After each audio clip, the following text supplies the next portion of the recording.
July 2003, at a research station on the Antarctic Peninsula, a marine biologist entered water that was minus 1.8 degrees Celsius, the coldest liquid seawater on Earth. She never came back. Her name was Kirsty Brown. While snorkeling near Rothera Research Station, she was grabbed from below and dragged underwater by something no one expected: a seal. The attack was unlike anything Antarctic researchers had seen before, but the deeper scientists looked into leopard seals, the stranger the story became. A leopard seal can open its jaws to nearly 160 degrees, wider than most crocodilians. It can weigh almost 600 kilograms, swim at 37 kilometers per hour, and hunt penguins, seals, fish, and even tiny krill using the same set of jaws. Yet this is also an animal that spends hours beneath Antarctic ice, producing songs with patterns researchers have compared to human nursery rhymes. And just a few years after Kirsty Brown's death, a leopard seal repeatedly brought penguins to a human diver, appearing to teach him how to hunt the same species. One killed a scientist, another tried to feed a stranger. In this video, we're exploring one of the most powerful and mysterious predators in the Southern Ocean. Now, let's venture into the frozen world of the leopard seal. Long before any seal enters the story, there is the ocean that made it possible. Around Antarctica flows a vast ring of water unlike any other on Earth. The Southern Ocean circles the continent without interruption, forming a continuous belt of cold, nutrient-rich seas. Between these waters and the warmer oceans to the north lies a powerful boundary known as the Antarctic Convergence. Here, currents meet but rarely mix, creating a biological frontier that has isolated Antarctica for millions of years. The water remains remarkably cold throughout the year. Temperatures range from minus 1.8 degrees Celsius or 29 degrees Fahrenheit to 2 degrees Celsius or 36 degrees Fahrenheit. Even during the height of summer, the sea hovers near the freezing point. When winter arrives, the transformation begins. Ice spreads outward from the continent across enormous distances, extending over the ocean in every direction. Antarctica effectively grows, its frozen reach expanding far beyond the coastline. What emerges is the pack ice, a shifting white platform upon which an entire world depends. Everything that follows begins beneath that ice. As sunlight returns after the long polar winter, microscopic phytoplankton bloom in the upper layers of the sea. The water, enriched by powerful currents rising from the depths, becomes one of the most productive marine environments on the planet. These tiny drifting organisms form the foundation of a food web that supports nearly every large animal in the Southern Ocean. Feeding upon them are Antarctic krill, translucent crustaceans measuring between 1.5 and 6 centimeters in length. Individually, they seem insignificant. Together, they form swarms of astonishing scale. Vast concentrations can stretch across the sea in numbers so immense that they are detectable from orbit. In some regions, their density can tint the water red beneath the surface. The importance of krill is difficult to overstate. Fish depend upon them, squid depend upon them, penguins depend upon them, seals depend upon them. The great whales that migrate thousands of kilometers each year depend upon them. Remove krill from the system and the structure above begins to weaken layer by layer, like a cathedral losing its foundation stone. Among the animals supported by this abundance are 5 seal species that define Antarctic life. There is the craybeater seal, the most numerous seal on Earth, with an estimated population of roughly 15 million individuals. There is the Weddell seal, a deep-diving hunter that searches beneath the ice for fish. There is the Ross seal, elusive and seldom encountered, remaining one of the least understood marine mammals in the world. There is the southern elephant seal, a giant capable of reaching 4,000 kilograms in mass, and there is the leopard seal. The first four occupy important places within the ecosystem, yet they largely operate inside its boundaries. They consume fish, squid, or krill. They are themselves vulnerable to predation by orcas. Their lives are woven into the food web as participants.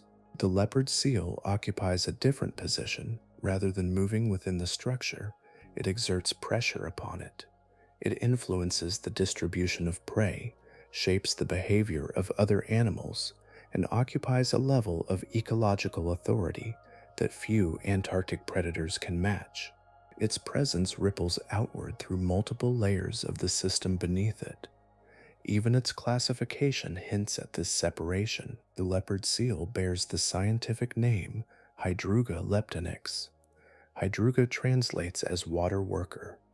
Leptonix means thin-clawed. More revealing than the name itself is the fact that no other living species shares its genus. It stands alone within its taxonomic category, separated from every other seal by a distinct evolutionary path carved over immense spans of time. The ocean that produced this animal is unusual. The food web that sustains it is unusual, and the lineage that led to it is unusual as well. The first indication of how unusual appears in the body itself, in a form that signals, even before it moves, that something different has emerged from the ice. There is a moment that appears again and again in field notes, expedition journals, and underwater photography accounts. A researcher sees a leopard seal for the first time and hesitates over the same thought. The animal before them belongs to the seal family, yet it seems assembled according to a different set of instructions. Its proportions announce this immediately. A fully grown leopard seal can reach 3.5 meters in length, which is about 11.5 feet.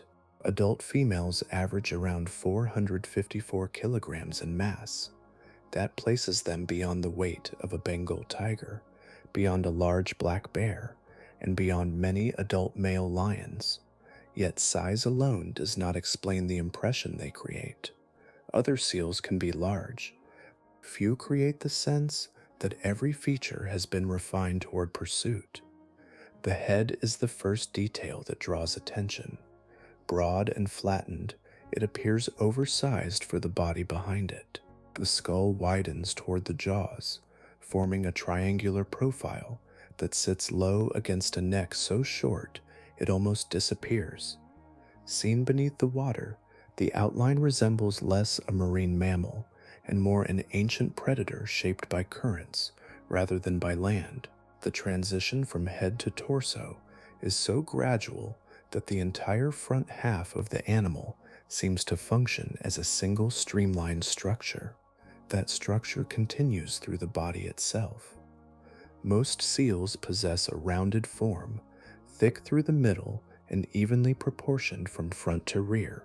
The leopard seal narrows as it extends backward. Its shoulders are broad, its torso elongated, and its rear section tapers toward the hind flippers.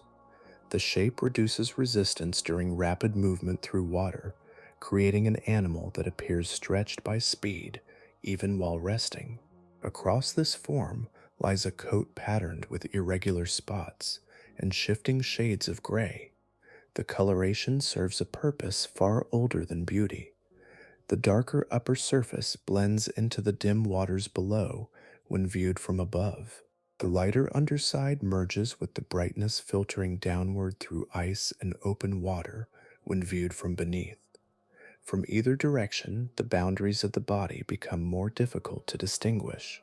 The animal dissolves into its surroundings long before its presence is detected. Movement reveals another departure from what many expect of a seal. The front flippers are unusually long relative to body size. They act as powerful control surfaces, providing lift, steering precision, and acceleration. During bursts of pursuit, leopard seals have been recorded reaching speeds of 37 kilometers per hour, which is about 23 miles per hour. The motion appears effortless, each stroke blending into the next with remarkable economy. The eyes contribute to this precision. Positioned toward the front of the skull rather than the sides, they create overlapping fields of vision. This arrangement improves depth perception, allowing distance to be judged with greater accuracy during the final moments of an approach.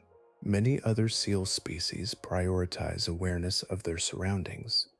The leopard seal prioritizes exact placement. Even when vision becomes useless, another sensory system takes over. Long whiskers project from the muzzle in dense rows. These structures, known as vibrissae, are exquisitely sensitive to changes in water pressure. A swimming fish, a turning penguin, or any moving body leaves disturbances behind. The whiskers detect those disturbances and translate them into information. Beneath ice, in darkness where sight offers little assistance, the water itself becomes a source of detail. Then there is the way the animal travels through that water. Many seals propel themselves with movements that emphasize the front of the body. The leopard seal moves differently. Waves of motion pass from head to tail in a smooth sequence, bending through the spine and torso. The effect recalls the travel of a large constrictor moving through an invisible medium, every part contributing to momentum. Taken together, these features form a remarkably specialized design. The body is not the destination, it is the instrument. Every contour, every sensory adaptation, every movement serves a purpose, concentrated at the forward edge of the animal, where evolution placed one of the most unusual jaws in the natural world. Among living mammals, there is no known jaw that combines so many contradictory functions within a single structure as the jaw of the leopard seal. Researchers describing it often resort to careful language, not because the anatomy is uncertain, but because it resists familiar categories. It belongs to a predator, yet part of it resembles the feeding apparatus of an animal that lives on tiny, drifting prey. The same skull accommodates both. The scale of the opening is the first clue. When a leopard seal spreads its jaws, the gape can reach approximately 160 degrees. Most large dogs open their mouths to roughly 60 or 70 degrees. Even among seals, nothing approaches this range. The lower jaw swings downward in a motion more commonly associated with crocodilians than with marine mammals. The result is an opening so wide that the boundaries of the head seem briefly altered, as though the animal has unfolded a hidden dimension within its own anatomy. Set inside that gape are canine teeth exceeding 2.5 centimeters in length, which is about 1 inch. Thick at the base and tapering toward sharp points, they curve backward rather than rising straight from the jaw. Their shape is designed for retention. Once embedded in flesh, the curve works against escape. A struggling penguin or young seal cannot simply pull free. Every movement increases the hold. The canines are only part of the system. Along the front of the mouth, the incisor teeth are enlarged and shaped in a similar fashion. Rather than serving a delicate cutting role, they contribute to a continuous gripping surface. The entire forward section of the jaw functions as a unified capture mechanism built to seize, secure, and manipulate living prey in turbulent water. Then the architecture changes. Behind the canines lies a dental arrangement unlike that of any other major marine predator. In most hunters, the rear teeth crush, slice, or shear. Leopard seals possess post-canine teeth shaped into 3 pointed cusps. When the upper and lower jaws close, these points interlock with remarkable precision. Between them remain a series of narrow, triangular spaces, small openings that transform the mouth into something entirely unexpected. Those openings form a filter. When a leopard seal feeds upon dense concentrations of Antarctic krill, it takes a mouthful of seawater rich with tiny crustaceans. The jaws close. Water is forced outward through the gaps between the interlocking teeth. The krill are too large to pass through and remain trapped within the mouth. They are then swallowed.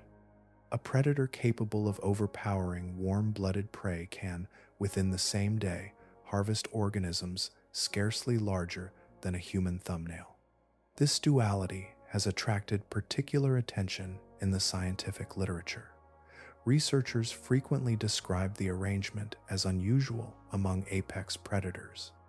The phrase carries a restrained quality, yet beneath it lies a deeper reality. Few animals occupy such distant feeding worlds simultaneously. One portion of the jaw is adapted for pursuit and capture. Another functions as a biological sieve. There is yet another layer. Experimental observations have documented leopard seals using suction feeding. By rapidly expanding the throat and oral cavity, the animal reduces internal pressure and draws water inward.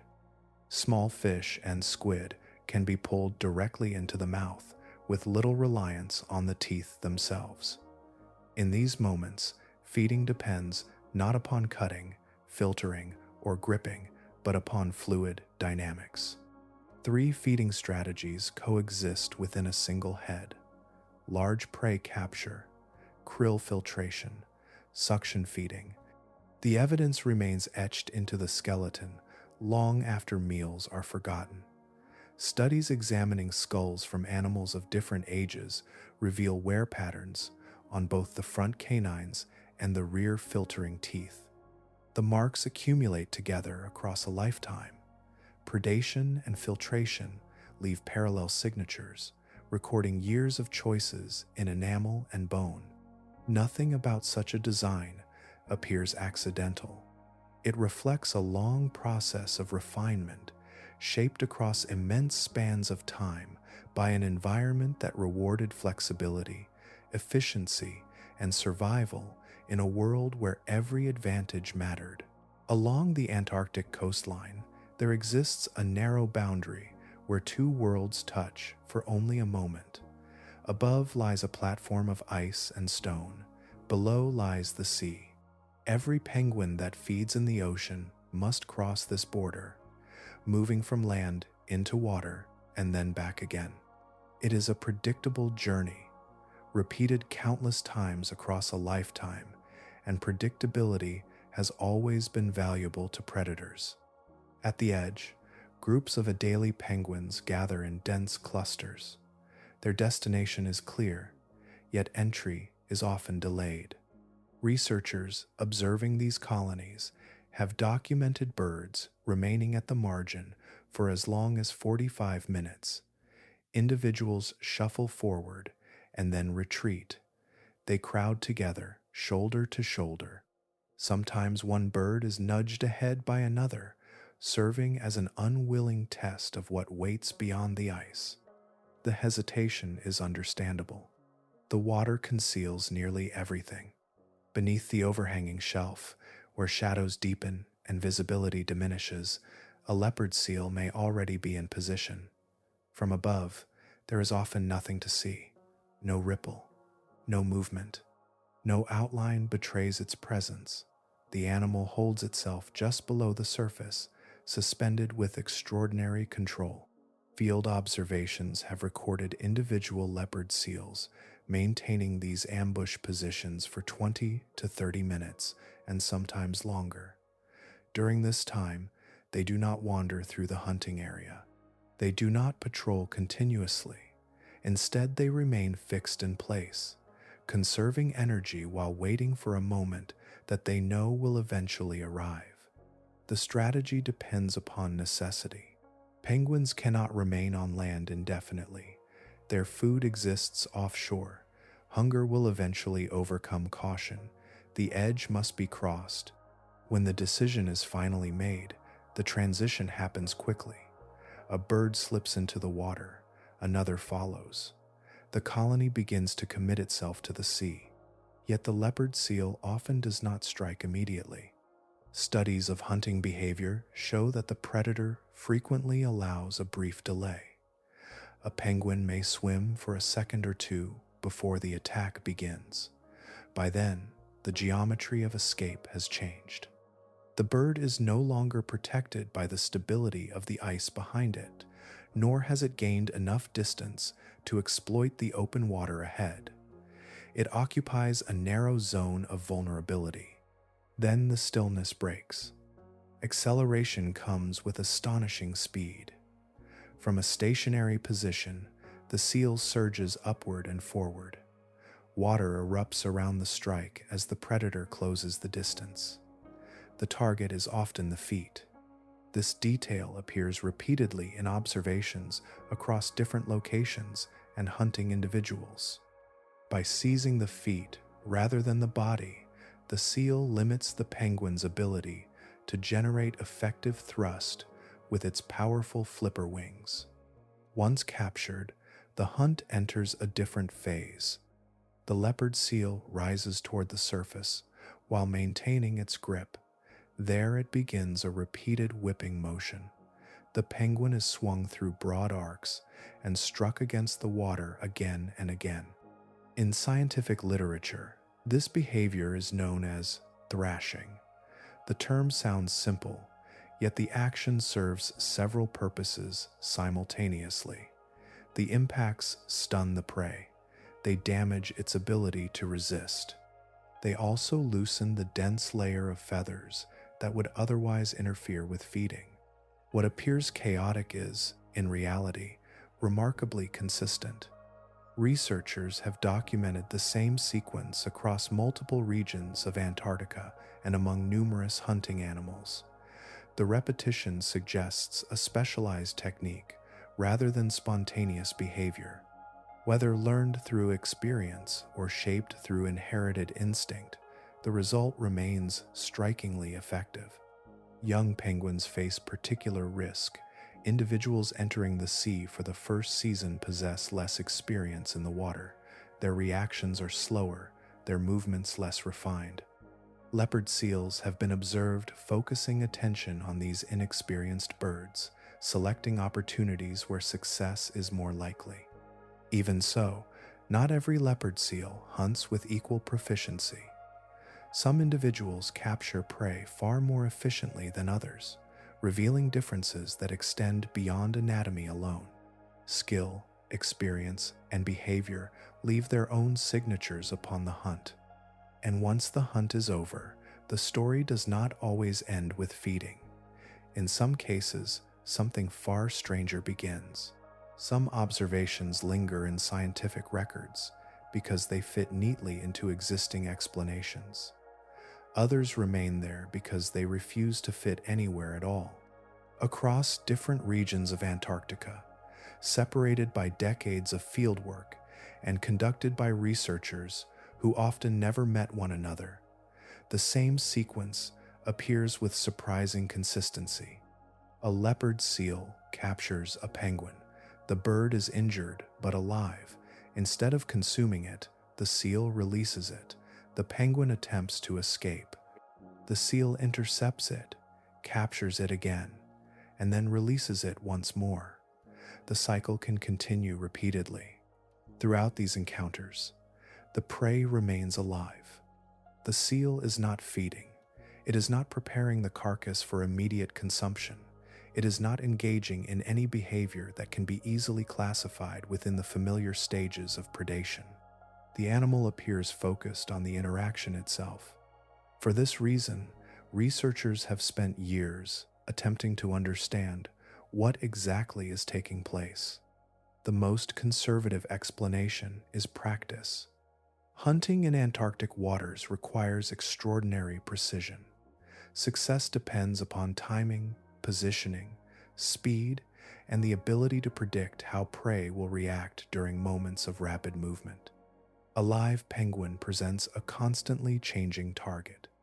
By repeatedly pursuing and recapturing it, a seal may be refining the very skills that determine future hunting success. In this interpretation, the prey becomes a training exercise, an opportunity to maintain abilities that cannot be practiced against an inanimate object. Another possibility involves energy. A captured penguin represents stored nutrition.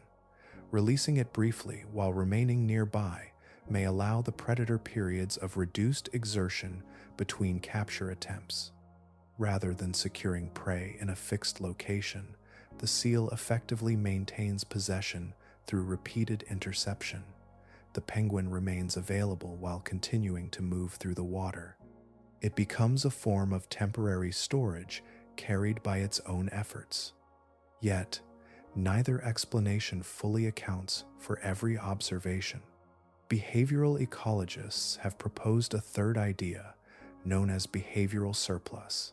In this framework, the motivational systems that drive predation do not always switch off the instant prey is captured. The hunt reaches a successful conclusion, yet elements of the predatory sequence continue operating. Capture has occurred, but the internal processes associated with pursuit remain active. The result is behavior that extends beyond immediate necessity. Even this remains incomplete. A separate line of evidence introduces an additional layer of complexity. Wildlife biologist Dr. Douglas Krause documented leopard seals storing prey beneath rocks. Penguins and young fur seals were concealed and left for later retrieval rather than consumed immediately. He described the diversity of these caching behaviors as unprecedented for a marine mammal. The significance lies not only in the act itself, but in what the act implies. A predator that hides food for future use is behaving in relation to a condition that does not yet exist. Hunger will arrive later. The prey is preserved now in anticipation of that later moment. Between action and reward stands a stretch of time that the animal appears capable of accounting for. Viewed together, caching behavior and the repeated release of live prey seem connected by a common thread. Both extend beyond immediate reaction. Both involve behavior unfolding across a longer temporal horizon than simple stimulus and response. Human observers often struggle with this territory. The word play frequently enters descriptions of these encounters because alternative language is difficult to find. Yet researchers have repeatedly cautioned against assuming the emotional meanings humans attach to that word. The behavior may resemble play in appearance, while arising from entirely different biological processes. The reality is that the available evidence neither confirms nor excludes any single interpretation. What remains is a collection of observations that resist simplification. The leopard seal captures, releases, watches, recaptures, waits, stores food beneath rocks for days yet to come, acts in ways that suggest layers of decision-making extending beyond the immediate moment. And as scientists examined these differences more closely, another pattern slowly emerged. Not every leopard seal behaved in the same way.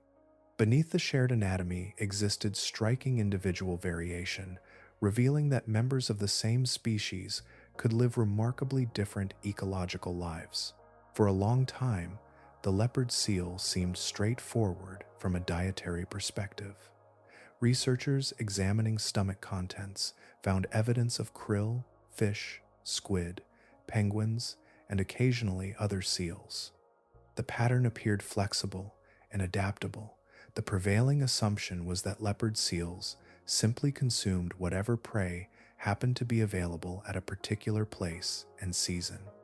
They were classified as generalists, animals capable of shifting effortlessly between food sources as conditions changed around them. That picture remained largely intact for decades. Then, in 2025, a study published in the journal Ecology and Evolution approached the question from an entirely different direction. Instead of examining what a leopard seal had eaten recently, researchers from Baylor University sought to reconstruct dietary histories extending across far longer stretches of time. The key lay in the whiskers. Unlike teeth, which record only certain moments of life, whiskers grow continuously. As they lengthen, chemical traces from consumed prey become incorporated into their structure. Different food sources carry distinct isotopic signatures, particularly in forms of nitrogen and carbon. Those signatures remain embedded within the whisker as it grows, preserving a layered record of feeding behavior. A single whisker, therefore, becomes something like a biological archive. The portion nearest the face reflects recent meals. Progressively older sections extend outward along the whisker, preserving information from months and sometimes years earlier. By analyzing the full length, researchers can reconstruct a surprisingly detailed nutritional history, tracing dietary patterns through time rather than capturing only a brief snapshot. What emerged from the study challenged one of the most enduring assumptions about the species. Nearly 60% of the leopard seals examined displayed remarkable consistency in their feeding behavior. Rather than shifting continually between prey types, many individuals appeared to commit to specific strategies for years at a time. Some occupied the highest levels of the food web. These individuals fed predominantly on penguins and other seals, functioning as dedicated apex predators. Their isotopic profiles remained stable across extended periods, indicating long-term specialization rather than occasional preference. Others occupied a very different ecological role. These seals relied heavily on krill, using the unusual filtering capabilities hidden within their dentition to harvest immense numbers of tiny crustaceans. Large prey appeared only occasionally in their records. Their dietary histories resembled those of animals feeding near the lower levels of the food web rather than predators pursuing warm-blooded prey. Between these extremes existed a third group. Roughly 40% of the individuals displayed broader variation, shifting among prey sources more readily and fitting the traditional description of a dietary generalist. The discovery altered more than a simple classification. It suggested that the label leopard seal conceals multiple ecological identities existing within the same species. Two animals may share nearly identical anatomy, occupy the same waters, and belong to the same population, yet spend years living fundamentally different lives. One may function primarily as a hunter of birds and mammals. Another may spend much of its existence filtering krill from the sea. Their bodies remain similar. Their ecological roles diverge dramatically. The finding also offered a possible explanation for some of the behavioral variation documented over previous decades. Differences in hunting, success, prey selection, movement patterns, and interactions with surrounding species may not simply reflect personality or circumstance. They may arise from deeply established specializations maintained over long periods. Researchers involved in the study emphasized the broader significance of this result. Conservation planning often assumes that apex predators within a species behave in roughly similar ways. Yet, if only certain individuals consistently occupy the highest trophic positions while others operate elsewhere within the ecosystem, then ecological influence becomes unevenly distributed. A handful of specialists may exert consequences far beyond their numbers. The leopard seal, therefore, becomes more difficult to define than before. It is not merely a predator capable of flexibility. It is a species containing multiple ecological strategies, each expressed through the same outward form. Beneath the familiar spotted coat exist individuals living according to very different rules, shaping the world around them in ways that only recently became visible through the chemistry preserved within a whisker. And those differences do not remain confined to the animals themselves. They extend outward into entire ecosystems, where the actions of a small number of highly specialized individuals can alter the fate of countless others. On Livingston Island, within the South Shetland Islands, there is a stretch of coastline known as Cape Shirreff. At first glance, it appears much like countless other Antarctic shorelines, shaped by wind, sea, and seasonal ice. Yet, beneath the rhythms of daily life, researchers have been documenting a change that extends far beyond a single beach or breeding colony. The Antarctic fur seals that gather there have been declining for years. Pups that should survive into adulthood are disappearing in significant numbers.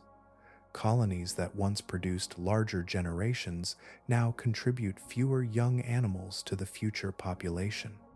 The decline has drawn sustained scientific attention, not only because of its scale, but because of the predator standing behind much of it.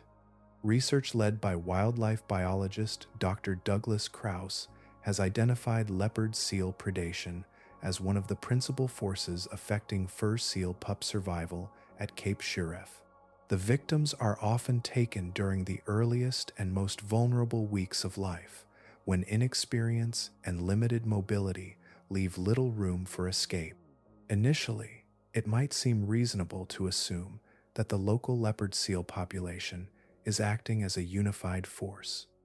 A colony declines, a predator benefits, and the numbers reflect the collective influence of one species upon another. The reality proved more complicated. As researchers examined individual hunting patterns, they discovered that the predation pressure was not evenly distributed across the leopard seal population. Most individuals contributed relatively little to the decline. Instead, responsibility concentrated within a remarkably small group of animals. Large adult females emerged repeatedly from the data. These were highly specialized predators, individuals occupying the uppermost levels of the food web and hunting with extraordinary efficiency. They captured fur seal pups far more frequently than other leopard seals, sharing the same waters. Their influence was disproportionate to their numbers, creating effects that rippled through the entire ecosystem. The consequences spread outward in stages. When fewer fur seal pups survive to maturity, the overall fur seal population begins to shrink. A smaller fur seal population consumes fewer fish and fewer krill. Those prey species experience reduced feeding pressure. The resulting changes alter resource availability for other animals that depend upon the same waters, including penguins, petrels, and numerous marine species linked together through the Southern Ocean food web. A chain of interactions begins to unfold. The remarkable aspect is not simply that a predator influences its environment. Predators have always done so. What makes Cape Shirreff notable is the scale of change generated by so few individuals. A handful of specialized leopard seals can produce consequences measurable across an entire island ecosystem. Ecologists describe this phenomenon as individual heterogeneity in ecological impact. The phrase refers to a simple but powerful idea. Members of the same species are not necessarily interchangeable. Some individuals exert far greater influence on ecological processes than others. Traditional conservation models often assume a degree of functional similarity within populations. One predator is treated much like another. Population effects are averaged across thousands of individuals. The observations from Cape Shirreff suggest that this assumption may sometimes conceal important realities. If a small number of specialists are responsible for a large proportion of ecological change, then understanding those individuals becomes just as important as understanding the species as a whole. Yet, the story grows more nuanced when viewed through the lives of the predators themselves. Dr. Krauss has emphasized that these female specialists are not acting from anything resembling malice. They are animals confronting intense biological demands. Many have likely completed the exhausting process of raising a pup. Some may already be carrying the next generation. Their bodies are attempting to rebuild energy reserves before the long Antarctic winter returns. At the same time, the sea ice upon which leopard seals depend has become less reliable in many regions. Habitat shifts alter hunting opportunities and increase pressure on animals already living close to energetic limits. Viewed through that lens, the predation at Cape Shiref becomes something different from a simple narrative of destruction. It reflects the decisions of predators responding to changing circumstances, extracting survival from whatever opportunities remain available. The result is an ecosystem reshaped by a few determined individuals, each pursuing the same ancient objective: endure another season, recover enough strength to continue, raise the next generation if conditions allow. And despite the magnitude of their influence, these animals remain among the least understood large predators in the world, revealing new dimensions of their ecology only as researchers begin to follow their lives in greater detail. There is something unusual about discovering an animal long after it has already mastered its world. The leopard seal has existed for millions of years. It has hunted beneath Antarctic ice, crossed vast reaches of ocean, raised young, and shaped ecosystems through countless generations. Yet many of the most important facts about its life have emerged only recently, as though science has arrived late to a story already well underway. For much of modern research history, leopard seals remained largely beyond reach. Their habitat is among the most inaccessible on Earth. They spend much of their lives on drifting sea ice, in regions where weather, darkness, and distance impose constant limits on observation. Even reaching these animals requires ships, aircraft, specialized equipment, and months of planning. A single field season can represent years of preparation. As a result, fundamental questions persisted for decades. One of the clearest examples concerns movement. In 2022, researchers published the first large-scale satellite tracking study of leopard seals. 22 individuals were equipped with biologging devices capable of transmitting location data across extended periods. For the first time, scientists gained a detailed view of where these animals traveled, how long they remained in particular regions, and how flexible their movement patterns could be. The significance of that achievement is difficult to overlook. A study published only a few years ago became the foundational movement dataset for one of the Southern Ocean's most influential predators. Generations of leopard seals had lived and died before researchers possessed even a basic map of their journeys. A similar pattern appears in the study of diet. For decades, understanding what leopard seals consumed relied primarily upon stomach content analysis. The method provided useful information, but only within narrow limits. A stomach reveals recent meals. It does not reveal long-term preferences. It cannot show whether an individual hunted the same prey for years or shifted repeatedly between different food sources. It captures a moment rather than a biography. The breakthrough came in 2025 through the whisker isotope research that transformed understanding of dietary specialization.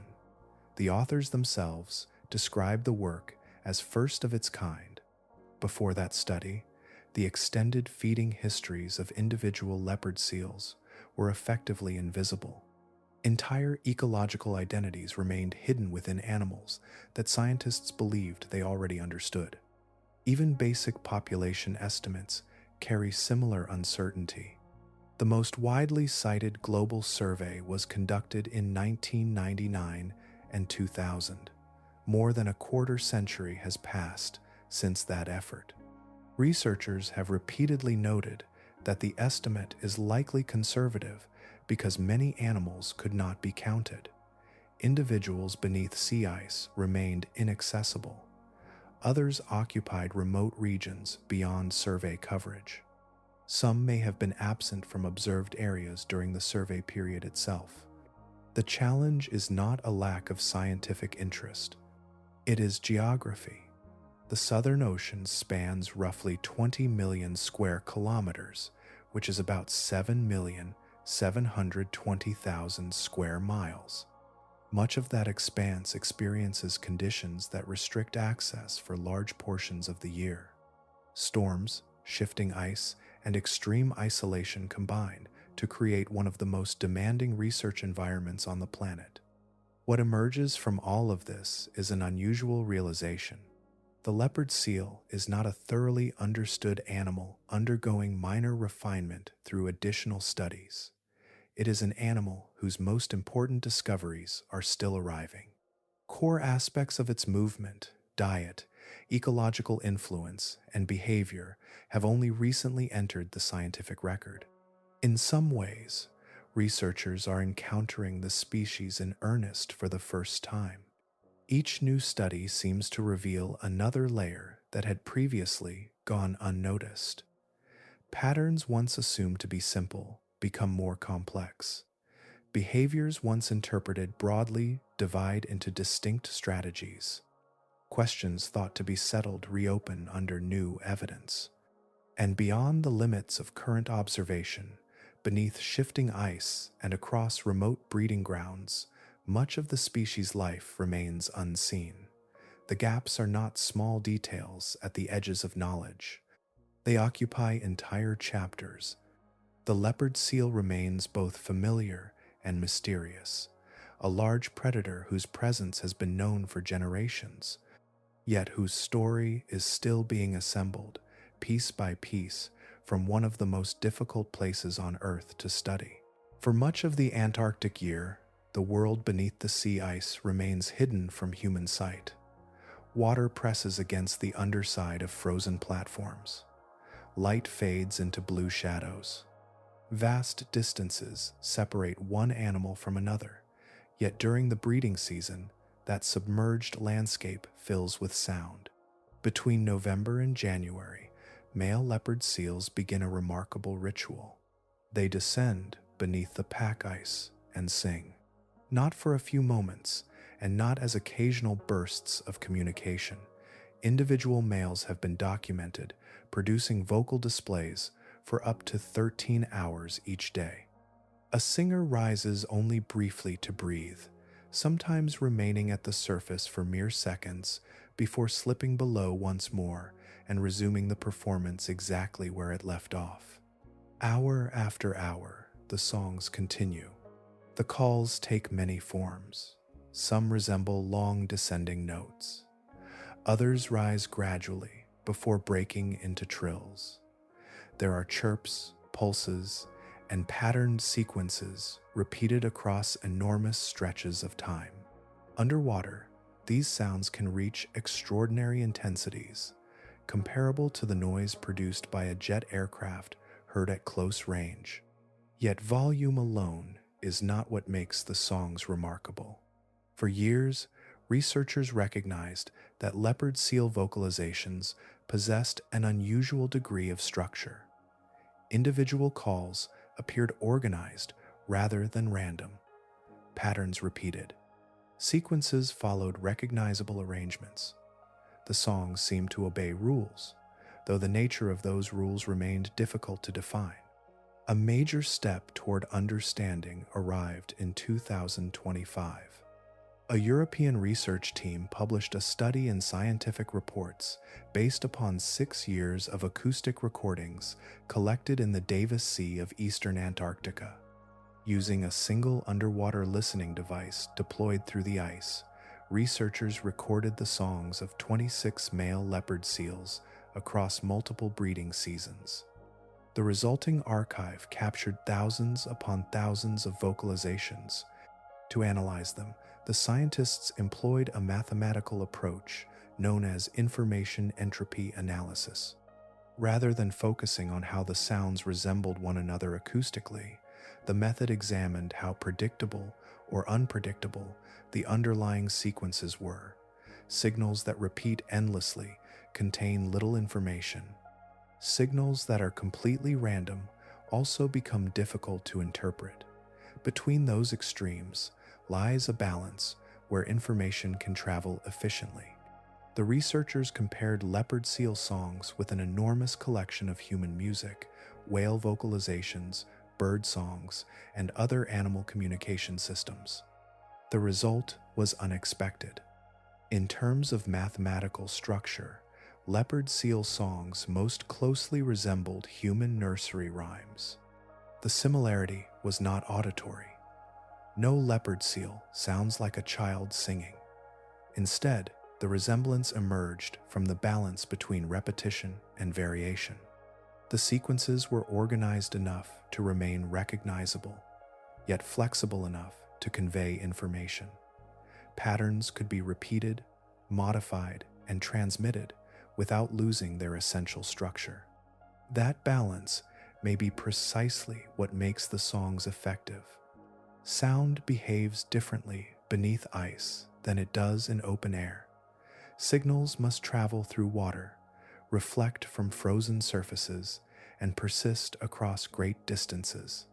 Calls that are overly repetitive risk blending into background noise. Calls that are too unpredictable become difficult to recognize. Structured variability allows information to survive the journey. The songs appear built for transmission. Females participate in this acoustic world as well, though differently. They produce broadcast calls during a relatively brief period of reproductive receptivity. Males, by contrast, maintain extended vocal campaigns lasting weeks and sometimes months. The effort carries a cost. Research has shown that larger males sustain high calling rates throughout the breeding season, while smaller males often reduce their output as time passes. Singing on this scale demands energy. Maintaining the performance day after day becomes a test of endurance as much as communication. What makes the spectacle even more remarkable is its solitude. A male leopard seal may spend hours beneath the ice without seeing another member of his species. He sings into darkness, sending patterned signals through water and frozen corridors toward animals that may be far beyond visual range. The audience remains unseen. The distance remains unknown. Yet, the songs continue, carried across the hidden architecture of the Antarctic Sea, repeating ancient patterns refined over countless generations. Somewhere beyond the singer, another leopard seal may hear those sequences, recognize their structure, and understand something contained within them that science is only beginning to decipher. A single call rises through the water beneath the Antarctic ice. Moments later, another follows, then another. To human ears, the sequence may seem repetitive, a collection of notes drifting through a remote and frozen world.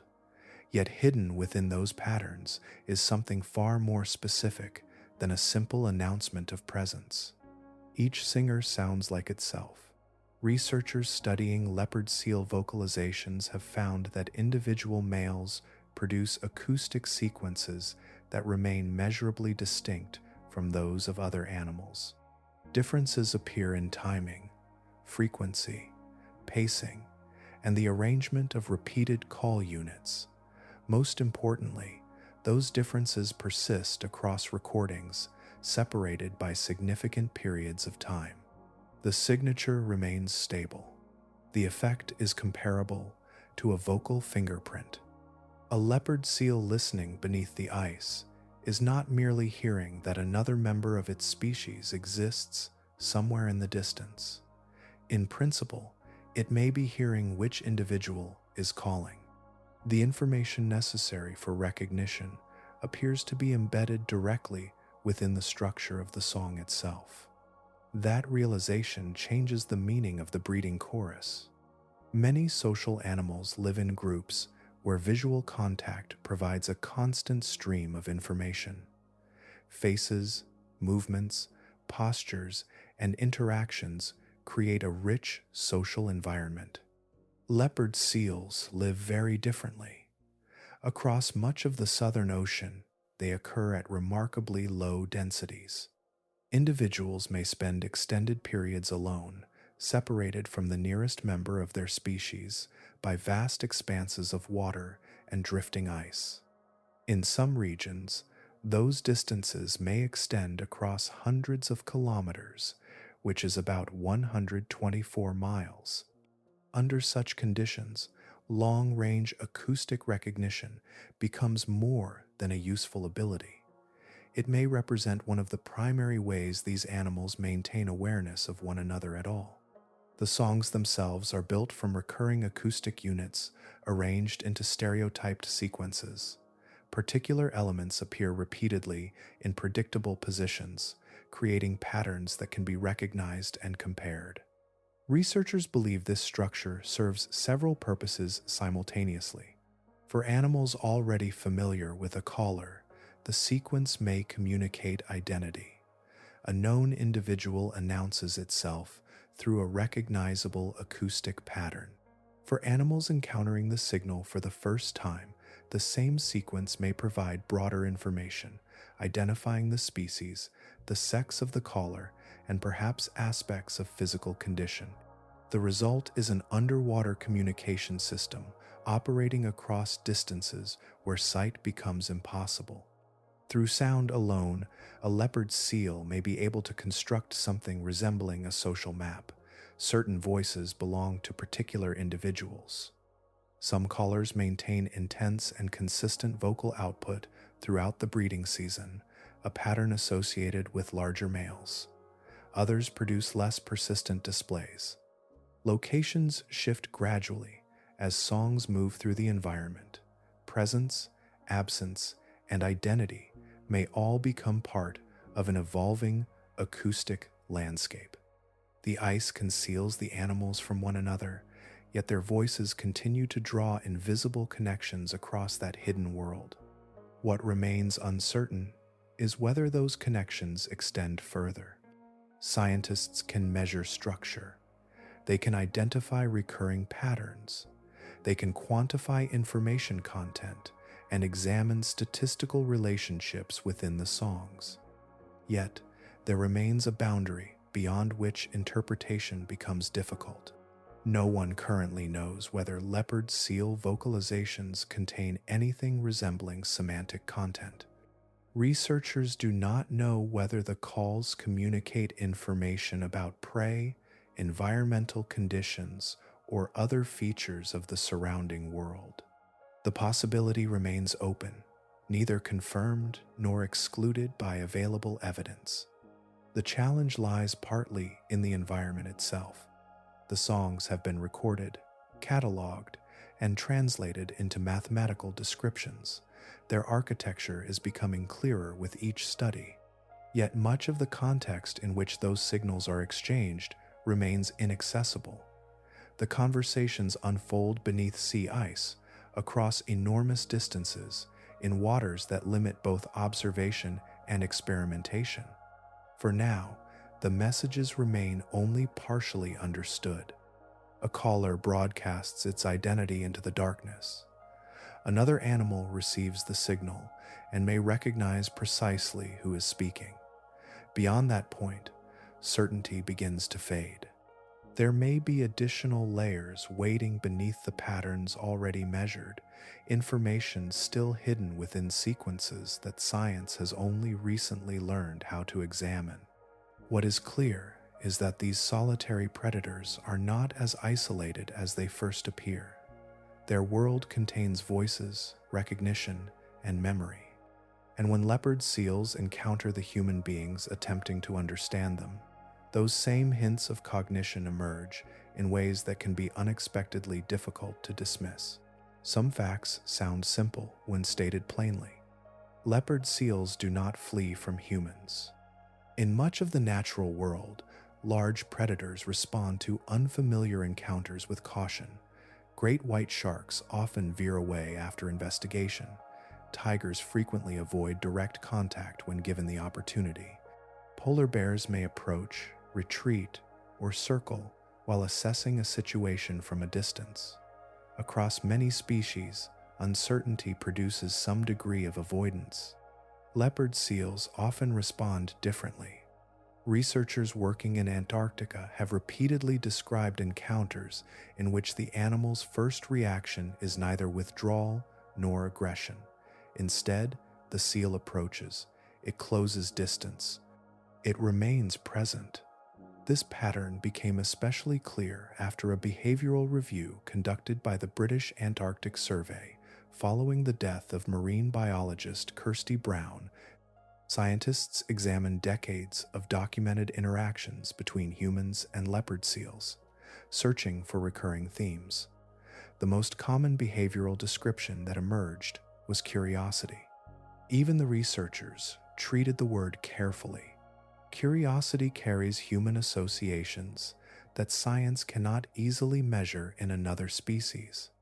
Yet after reviewing the available observations, no better term consistently fit the behavior being reported. The records contain a remarkable collection of encounters. Divers using self-contained underwater breathing apparatus have described leopard seals approaching within touching distance and remaining nearby for extended periods. Some animals circled repeatedly, changing depth and position while continuing to observe the diver. Others hovered motionless in the water column, maintaining visual contact without displaying obvious signs of either alarm or attack. At the surface, similar patterns appear. Leopard seals have surfaced beside Zodiac inflatable boats and remained there, their heads raised above the water as occupants watched from only a short distance away. Around research stations, seals have hauled themselves onto nearby ice and spent long periods observing scientific activity from distances of only 2 to 3 meters. The behavior is not limited to watching. Over the course of a single Antarctic season, approximately 20 Zodiac inflatable boats have been documented with punctured or damaged pontoons caused by leopard seal bites. The pattern appears repeatedly across observations. The animals are often drawn toward the inflated rubber tubes themselves, investigating them with mouths and teeth in ways that seem deliberate rather than accidental. Researchers have searched for factors that might predict the intensity of these interactions. Location appears to matter more than any other variable. Encounters occurring near the ice edge, where hunting activity is concentrated, tend to produce the strongest responses. In those regions, seals are more likely to approach, investigate, and maintain prolonged engagement. Encounters in open water or near established research facilities are often less intense, though still marked by sustained observation. Yet the most difficult aspect of the behavior is not where it occurs. It is the quality of attention itself. The animals are not behaving like prey species monitoring a threat. They are not responding as though humans are obvious food. Neither are they acting as if people are irrelevant features of the environment. They watch. The attention can continue for surprisingly long periods. A seal may alter its position to maintain a view. It may approach, retreat slightly, then return again.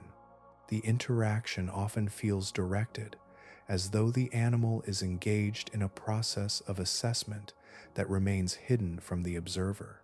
Behavioral science possesses categories for many forms of animal response: fear, aggression, territoriality, courtship, feeding, defense.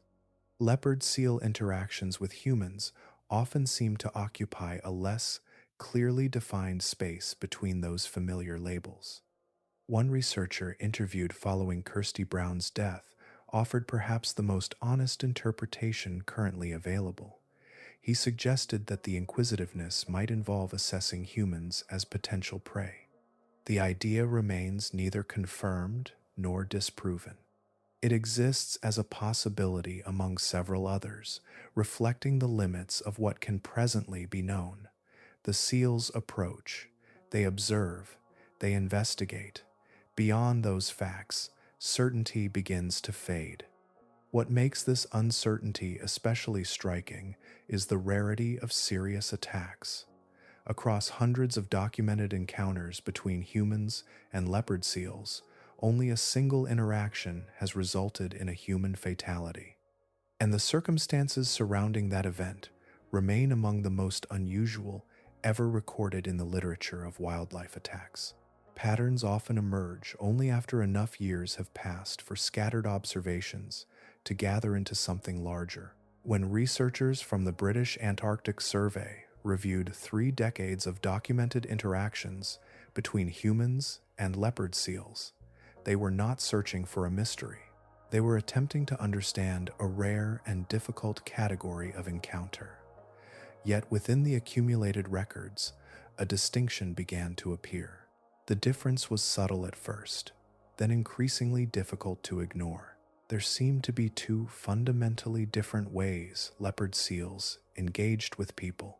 The important detail was that these were not opposite ends of a single behavioral spectrum. They appeared to represent separate modes of interaction altogether. The first was familiar to Antarctic researchers. In these encounters, the seal was visible throughout the event. An animal would appear near the surface, approach gradually, circle a diver, investigate a boat, or position itself nearby while maintaining visual contact. Sometimes it would move away before returning. Sometimes it remained present for extended periods, observing and being observed. The interaction unfolded in plain view. Researchers could watch the animal's movements. They could note changes in distance, direction, and behavior. The seal became an active participant in a prolonged exchange of attention. Dozens of such encounters have been documented. Remarkably, they almost never resulted in physical harm.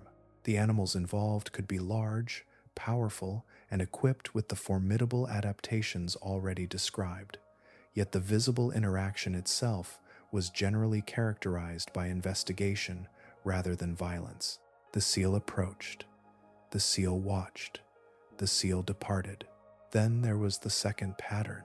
In these cases, the seal was not observed before physical contact occurred. There was no extended approach, no circling behavior, no opportunity for a human observer to notice the animal and begin assessing its intentions. The encounter began with contact itself. Only afterward did the presence of the seal become known.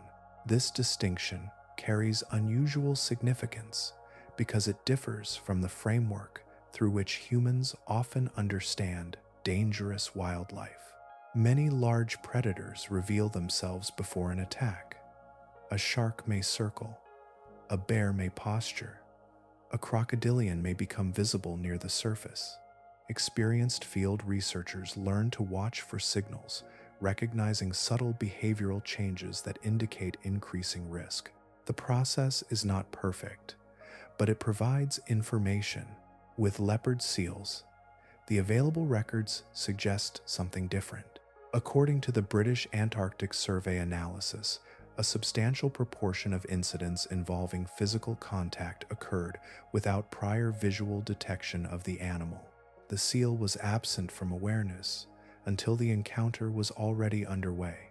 The implication is difficult to ignore.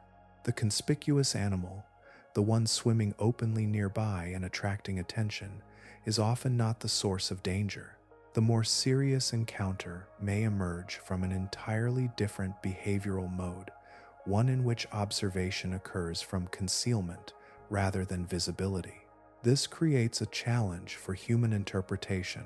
Many wildlife safety strategies depend upon reading an animal's body language and responding to escalating signals. Distance can be adjusted, behavior can be modified, warnings can be recognized. Those assumptions become less useful when the predator is not seen beforehand. The difficulty is particularly evident in discussions surrounding the death of marine biologist Kirsty Brown. She did not observe the leopard seal responsible before the attack occurred. Within the context of what researchers now understand about the species, that absence of warning was not unusual. It reflected a hunting style shaped beneath ice, where concealment often matters more than display. The distinction between these two modes of engagement does not mean every unseen seal represents danger, nor does every visible seal represent safety. Nature rarely conforms to such simple categories, yet the pattern remains important because it reveals how differently leopard seals operate from many other large predators encountered by humans. They can be conspicuous observers or unseen participants. They can approach openly or remain undetected until the final moment. Both behaviors belong to the same species, and perhaps that duality explains why the animal remains so difficult to place within familiar categories. Even at the height of its food web, it possesses a style of predation unusual enough that only one regular hunter pursues it successfully, and doing so requires cooperation on a scale rarely seen among Antarctic predators. The list is remarkably short. Across the immense waters of the Southern Ocean, among drifting ice fields and remote coastlines, there is only one animal known to hunt adult leopard seals with any regularity: the orca. That single fact reveals much about the position leopard seals occupy within their world. Few predators live so close to the summit of a food web. Fewer still remain there across an environment as vast and demanding as Antarctica. Yet the leopard seal does, existing in a realm where almost everything around it is potential prey, and almost nothing views it as prey in return. Only the orca consistently breaks that pattern. Even then, not every orca population hunts leopard seals. The animals most closely associated with this behavior belong to a specialized Antarctic ecotype, often known as Type B pack ice orcas. These whales have adapted to life among sea ice and focus much of their hunting effort on species that depend upon frozen habitats. Weddell seals, penguins, and leopard seals all form part of their ecological world. What makes these hunters extraordinary is not simply their size. Orcas are among the most cognitively complex predators ever studied. They live within tightly connected matrilineal families where knowledge passes from older generations to younger ones. Hunting techniques are learned, refined, and preserved through culture rather than instinct alone. Distinct populations maintain different traditions, feeding strategies, and behaviors that can persist across generations. The result is a predator shaped not only by evolution, but also by inheritance of knowledge. Researchers studying orca behavior have documented forms of cooperation so intricate that they often invite comparison with the planning abilities of humans and other highly intelligent animals. Individuals coordinate movements, anticipate one another's actions, and adjust behavior in response to changing circumstances. Some scientists have suggested that certain hunting sequences may require a rudimentary capacity to model what companions can see, know, or intend. Such abilities become particularly valuable when the prey is a leopard seal. A leopard seal moving through open water is far from defenseless. Its body has been refined for speed and maneuverability. Accelerations can reach approximately 37 kilometers per hour, which is about 23 miles per hour. It can change direction rapidly and navigate complex underwater environments with remarkable precision. Its jaws remain formidable even when directed against a much larger opponent. For a solitary hunter, the risks would be considerable. The challenge becomes even greater when a leopard seal rests upon pack ice. Elevated above the water, the animal occupies a temporary refuge beyond direct reach. The ice itself becomes a barrier, separating predator from prey. Orcas overcome that barrier not through brute force alone, but through cooperation. Groups work together, information is shared, movements are synchronized.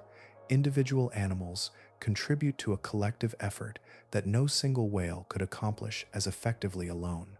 The details of those hunting methods reveal some of the most remarkable cooperative behaviors known in the natural world. The leopard seal's place within this relationship is equally revealing. An animal hunted only by the ocean's most sophisticated predator occupies a very particular position in the hierarchy of life. It exists just below the highest tier, powerful enough to dominate most encounters, yet not entirely beyond the reach of something larger and more capable of collective action. There are occasional suggestions that large sharks may sometimes prey upon leopard seals in subantarctic regions.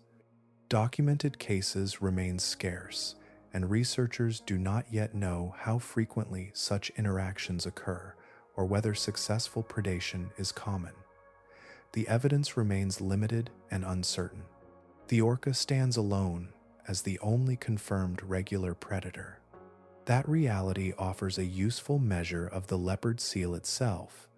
To hunt one consistently requires immense size, advanced cognition, social cooperation, and techniques refined across generations. The predator capable of doing so is widely regarded as the apex hunter of the world's oceans. And when those whales confront a leopard seal, resting safely upon ice, they reveal a strategy so unusual and coordinated that it has become one of the most celebrated examples of cooperative hunting ever observed in any animal. A leopard seal rests upon a drifting slab of ice, suspended between ocean and sky, occupying a refuge that seems deceptively simple. Beneath the surface, however, another intelligence has already noticed it. The hunters do not rush. Researchers observing Type B pack ice orcas have documented a method so precise that it unfolds more like a carefully coordinated sequence than a sudden attack. The technique is known as wave washing, and it is among the most remarkable examples of cooperative hunting ever recorded in the natural world. The process begins with detection. A leopard seal hauled out upon an ice floe becomes the focus of a group rather than a single predator. The whales gather and position themselves with extraordinary care. Instead of striking the ice directly, which could produce unpredictable results, they arrange themselves in a line oriented toward the edge of the floe. What follows depends upon timing. The group accelerates together, matching speed and direction. Each animal contributes to the same developing surge of water. At a carefully chosen moment, they dive, transferring the energy of their movement into a wave that travels forward and climbs across the ice surface. The goal of the first attempt is often not immediate capture. Observations discussed by researchers and documented through footage collected by the public broadcasting service Nature series suggest that the initial wave frequently serves another purpose. Rather than sweeping the leopard seal into the sea, it reduces the size of the floe itself. Cracks spread, sections break away. The platform becomes smaller and less secure. A refuge that seemed substantial moments earlier begins to shrink. Then the process repeats. The whales regroup. They reform their line. Another synchronized surge moves toward the ice. Another wave rolls across the surface. With each successful pass, the amount of available space decreases. The seal remains above the water, but the margin of safety narrows. What makes these observations especially fascinating is that the sequence does not always proceed mechanically. Researchers have described cases in which the whales appear to pause between attempts. Formations shift, positions change. The group seems to reassess the situation before beginning again. The behavior carries the appearance of real-time problem solving. Yet the leopard seal is not a passive participant in this contest. Field observations have documented counter-strategies of remarkable effectiveness. Some seals retreat toward natural depressions in the ice. Others move into channels where incoming waves lose much of their force before reaching the target. The geometry of the ice itself becomes a defensive tool, transforming the frozen landscape into a temporary shield. In several documented cases, leopard seals escaped entirely. The outcome depended not only on strength or speed, but on how effectively each side responded to the decisions of the other. The seal adjusted to the whales. The whales adjusted to the seal. Each move altered the next move. It becomes less like a simple predator and prey encounter and more like a sequence of competing solutions unfolding across a shifting environment. This is perhaps the most revealing aspect of wave washing. The animals performing it are among the most cognitively sophisticated hunters known. Orcas live within family groups where hunting traditions are passed between generations as cultural knowledge. They communicate extensively, coordinate actions with exceptional precision, and employ strategies that depend upon cooperation among multiple individuals. Even with all of those advantages, capturing a leopard seal often requires careful planning and repeated effort. That fact serves as a measure of the leopard seal itself. An animal that can force the ocean's apex predator into such elaborate coordination occupies a very particular place within the hierarchy of life. It is not invulnerable. It does not sit at the absolute summit. Yet reaching it demands some of the most advanced hunting behavior ever documented beneath the waves. And even among leopard seals, capability is not distributed evenly. Some individuals prove far more influential than others, their impact shaped by a biological difference that reveals yet another layer of complexity within this remarkable species. Among the many patterns that mammals follow, one appears so frequently that it often feels universal. Males tend to be larger. Their greater size becomes a tool for competition, display, or defense, while females remain smaller, investing energy in reproduction rather than physical dominance. Leopard seals took a different path. In this species, the largest individuals moving through Antarctic waters are not the males. They are the females. The difference is substantial enough that biologists classify it as a pronounced case of reversed sexual size dimorphism, a condition in which females exceed males in body size. Adult female leopard seals average approximately 454 kilograms in mass and about 302 centimeters in length. Adult males average roughly 302 kilograms and 276 centimeters in length.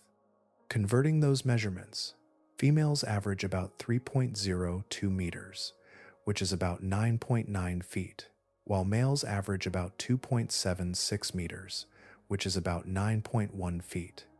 This is not a slight variation. The average female outweighs the average male by roughly half again as much body mass. Within the world of pinnipeds, the group of marine mammals that includes seals, sea lions, and walruses, such a reversal stands out immediately. Yet evolution rarely produces a pattern without reason. Similar reversals appear elsewhere in nature. Female hawks often outweigh male hawks. Female eagles commonly exceed male eagles in size. Several shark species follow the same trend. Certain baleen whales do as well.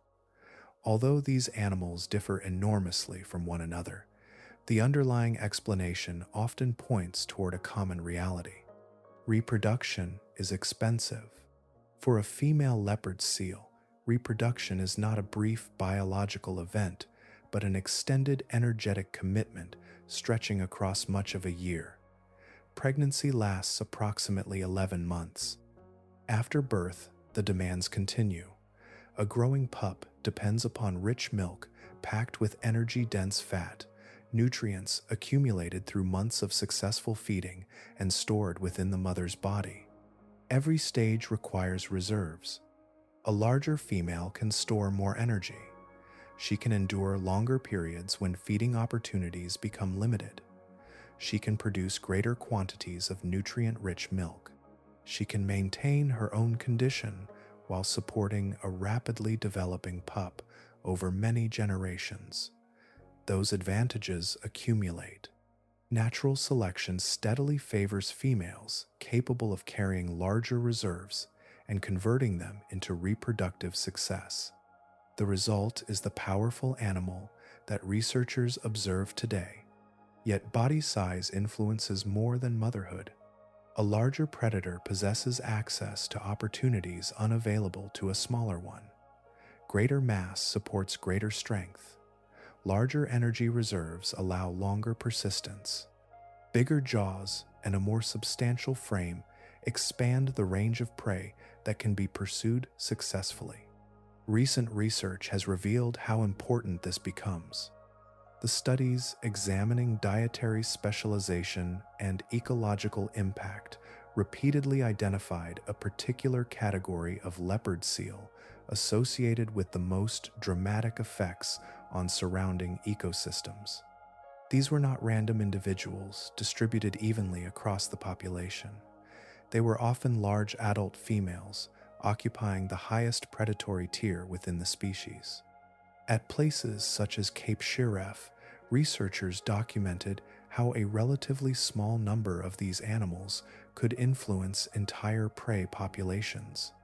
Their hunting success exceeded that of most neighboring seals. Their ecological footprint extended far beyond what their numbers alone would suggest. The reason is deeply biological. Many of these females were navigating a demanding sequence of life stages. A pup had recently been raised. Another pregnancy might already be underway. Winter approached. Fat reserves needed replenishment. Every successful hunt contributed directly to survival and future reproduction. The resulting predatory intensity is not aggression in any human sense. It is energy accounting written into flesh and instinct. The pressures of reproduction transform body size into ecological consequence. What appears, from a distance, to be a single species becomes something more nuanced. The largest females occupy a role unlike that of the average male, carrying both the burden and the advantages that their exceptional size provides. And the reproductive process responsible for creating these formidable animals remains among the least observed chapters in the life of any large marine mammal, unfolding far from human eyes across a landscape that continues to guard many of its oldest secrets. Long before a young leopard seal becomes one of the Southern Ocean's most capable predators, its life begins within a schedule governed less by seasons than by timing hidden deep within the body itself. Direct observations of leopard seal, courtship, and mating remain extraordinarily rare. Unlike many large animals whose reproductive lives unfold in visible landscapes, leopard seals conduct much of this chapter beneath the surface, far from researchers and often beneath shifting expanses of ice. What scientists know today comes from scattered observations, reproductive anatomy, genetic evidence, and the careful reconstruction of events from the rhythms of birth and development. One of the most remarkable discoveries concerns what happens after fertilization. The fertilized egg does not immediately attach itself to the wall of the uterus. Instead, development pauses. This process, known as embryonic diapause, creates a biological interval between conception and implantation. During that interval, growth remains temporarily suspended.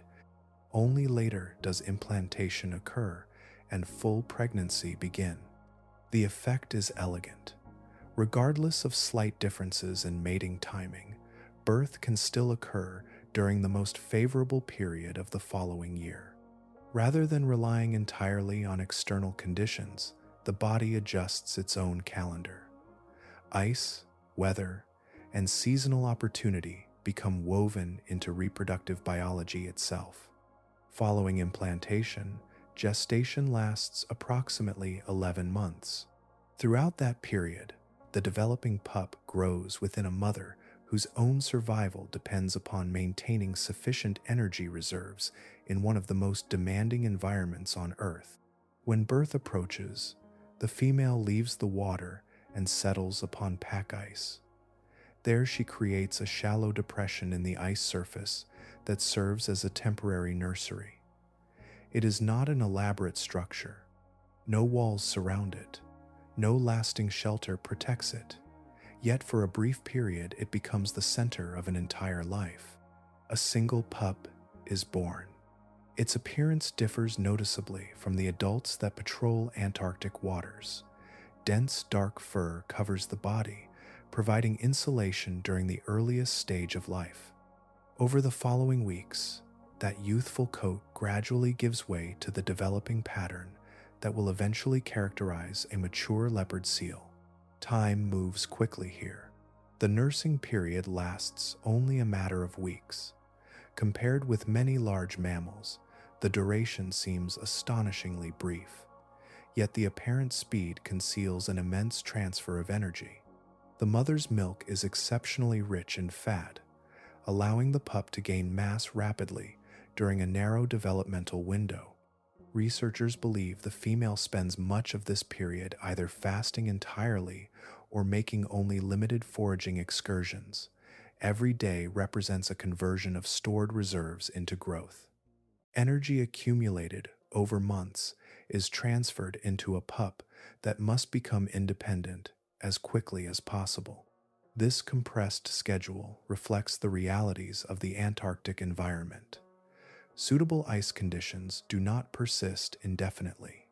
The nursery exists within a landscape that changes constantly, and the opportunity to raise a pup is measured in weeks rather than months. Then, almost as suddenly as it began, the period of maternal care ends. There is no prolonged apprenticeship. Scientists have not documented extended instruction in hunting techniques, coordinated practice sessions, or years of guided learning. The mother departs, and the young seal enters a world where success depends largely upon individual discovery. That absence of prolonged teaching may help explain one of the most intriguing patterns discussed earlier. Adult leopard seals display extraordinary variation in hunting behavior, prey preference, and ecological impact. If each young animal must learn through experience rather than inheritance of detailed techniques, different individuals may arrive at very different solutions to the same challenges. Every successful breeding attempt, therefore, represents a substantial investment. The mother's reserves, the stability of the ice, and the survival of a single pup become tightly linked. Any disruption during this brief nursing period can carry immediate consequences. Yet those pups that survive soon begin journeys of their own, moving across immense stretches of ocean with a confidence that seems almost impossible for an animal undertaking the voyage for the first time. A young leopard seal slips away from the ice of its birth and enters an ocean vast beyond ordinary comprehension. No parent accompanies it. No procession of experienced animals guides the route ahead. No visible trail stretches across the sea. Yet somehow it departs into a world of immense distances and often arrives exactly where it needs to be. This is one of the least understood abilities in the life of the species. Leopard seals are frequently associated with Antarctica, but their true geographic reach extends far beyond the continent itself. Individuals have been documented along the Antarctic coastline, throughout subantarctic island chains, around southern Australia, Tasmania, New Zealand, South Africa, the southern reaches of South America, and the Falkland Islands. Their range stretches across an enormous portion of the southern hemisphere. Occasionally, it extends even farther. The most northerly confirmed sighting occurred near Rarotonga in the Cook Islands on the 16th of April, 1960. This location lies approximately 20 degrees south of the equator. For an animal shaped by Antarctic waters, the journey is astonishing.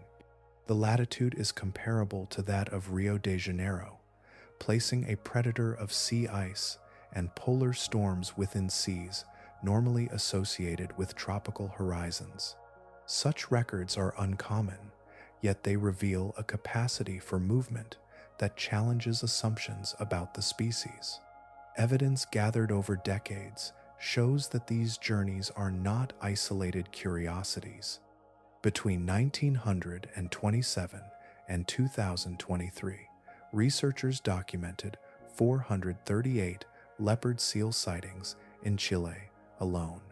Approximately 86% occurred within Patagonia, a region separated from the Antarctic heartland by thousands of kilometers, which is about thousands of miles across open ocean and complex marine environments. Many of these travelers are young animals. As winter progresses and pack ice expands, ecological conditions shift. Prey availability changes, oceanographic patterns transform. During this period, juvenile leopard seals often disperse northward, exploring regions far removed from the places where they began life. What remains unresolved is how they navigate. Researchers have never documented older seals leading younger ones along established migration corridors. There is no evidence of multi-generational teaching comparable to that observed in some whale populations. No inherited routes, passed through family groups, have been identified. The young animals appear to travel independently, yet their movements frequently display purpose rather than randomness. Several explanations have been proposed. One possibility involves sensitivity to Earth's magnetic field, a capability known in various marine organisms and suspected in certain marine mammals. Another possibility involves celestial orientation, using the positions of the sun, stars, or changing patterns of daylight. Ocean currents may provide information. Water temperature gradients may act as invisible pathways. Chemical signals associated with prey concentrations could also contribute. At present, none of these possibilities has been experimentally confirmed for leopard seals. The uncertainty itself is revealing. Scientists possess increasingly sophisticated tools for tracking movement, yet the internal mechanism guiding these journeys remains hidden. The animal travels, the destination is reached. The process connecting those two facts remains largely unknown. The tracking studies published in recent years have only deepened the mystery. Researchers following tagged individuals documented movements from the Antarctic Peninsula toward Bird Island in South Georgia. The distance involved is substantial, crossing open ocean toward a specific destination rather than producing the wandering pattern expected from chance exploration. The routes appeared directed. That word carries significance. Directed movement implies an objective. It suggests that the animal possesses information allowing it to distinguish one destination from countless alternatives scattered across an immense marine landscape. Perhaps most remarkable is the likelihood that some travelers undertake such journeys without prior experience. A first migration can still display precision. A destination apparently never visited before can still be reached. The image that emerges is not of a local predator tied permanently to one stretch of coastline. Instead, leopard seals begin to resemble roaming inhabitants of an interconnected ocean, capable of traversing vast regions while responding to environmental information that researchers are only beginning to understand. Their world is measured not by individual bays or islands, but by entire sectors of the southern hemisphere, linked together through movements that continue to challenge the limits of scientific explanation. A small electronic transmitter attached to the back of a leopard seal may seem insignificant against the scale of the Southern Ocean. Yet for researchers attempting to understand these animals, such devices opened a window into movements that had remained largely invisible for generations. The results were surprising not because the seals traveled far, but because they traveled in ways that revealed an unexpected degree of individuality. The satellite tracking study, published in 2022, followed 22 leopard seals inhabiting waters near the western Antarctic peninsula. Some transmitters remained active for 142 days. Others continued sending information for 446 days, more than a full year of observation. For the first time, researchers could watch the lives of individual animals unfold across seasons, rather than capturing only brief moments during field expeditions. Patterns emerged almost immediately. Some seals remained relatively close to familiar regions. Others embarked on journeys spanning extraordinary distances. Several individuals traveled toward Bird Island in South Georgia, a direct route of approximately 1,400 kilometers, which is about 870 miles, from where they had originally been tagged. In some cases, the total distance traveled exceeded that figure considerably, because the animals did not always move in straight lines. The ocean, it seemed, was not being crossed randomly. What fascinated researchers was not merely the distance but the organization of movement. Around subantarctic locations such as Bird Island, certain leopard seals displayed a strategy known as central place foraging. The concept is simple in principle but demanding in practice. The animal repeatedly departed from a familiar location to hunt, then returned afterward. The island functioned as a temporary home base. From there, excursions were made toward nearby concentrations of prey, including penguin colonies and fur seal breeding areas. Once feeding opportunities had been exploited, the seal navigated back again. This behavior implies more than movement alone. A successful return requires spatial memory. It requires recognition of location across a dynamic marine environment. It requires the ability to leave a destination, travel through open water, and relocate that destination afterward. The behavior carries an unmistakable sense of geographic organization. Yet movement patterns represented only part of the story. The transmitters also recorded diving behavior, revealing striking differences between individuals.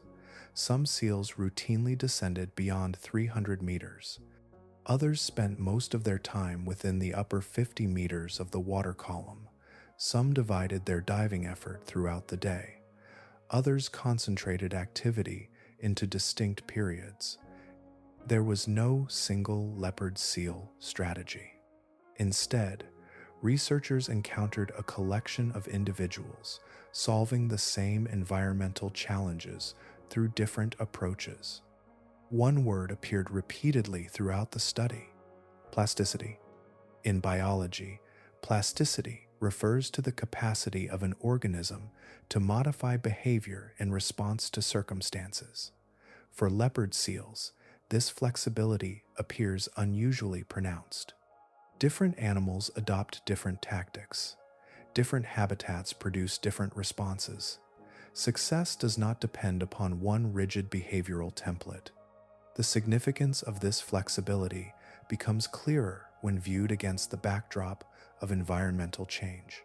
The western Antarctic Peninsula has experienced some of the most rapid warming measured anywhere on Earth. Sea ice seasons have shortened. The seasonal boundary between open water and ice shifts differently than it once did.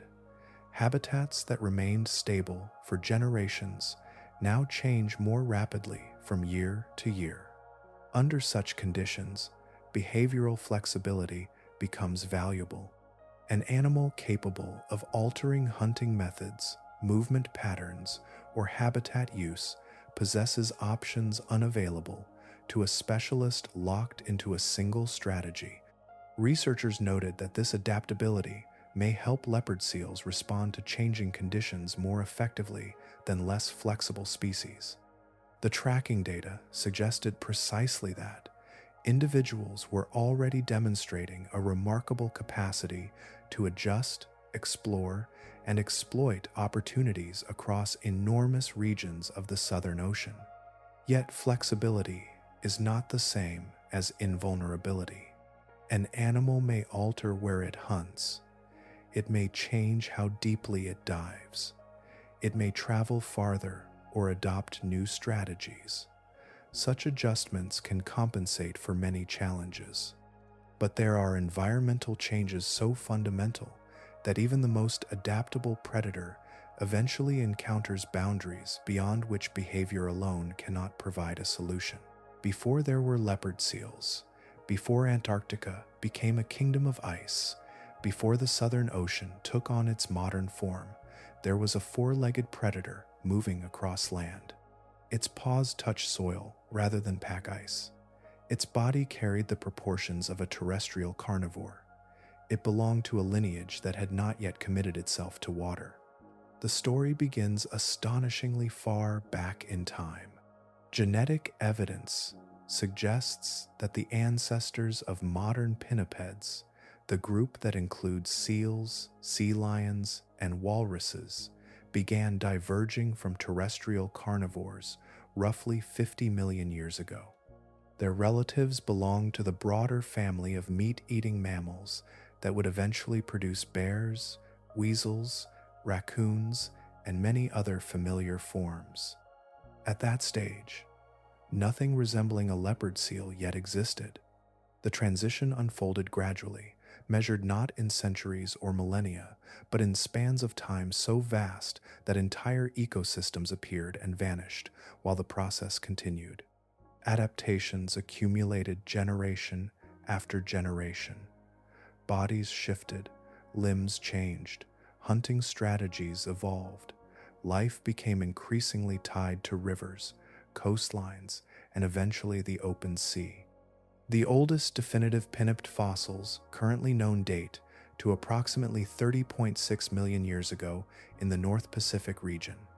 By then, the transformation was well underway, though not yet complete. One of the most remarkable windows into this transition emerged from the discovery of an animal called Puigila darwini.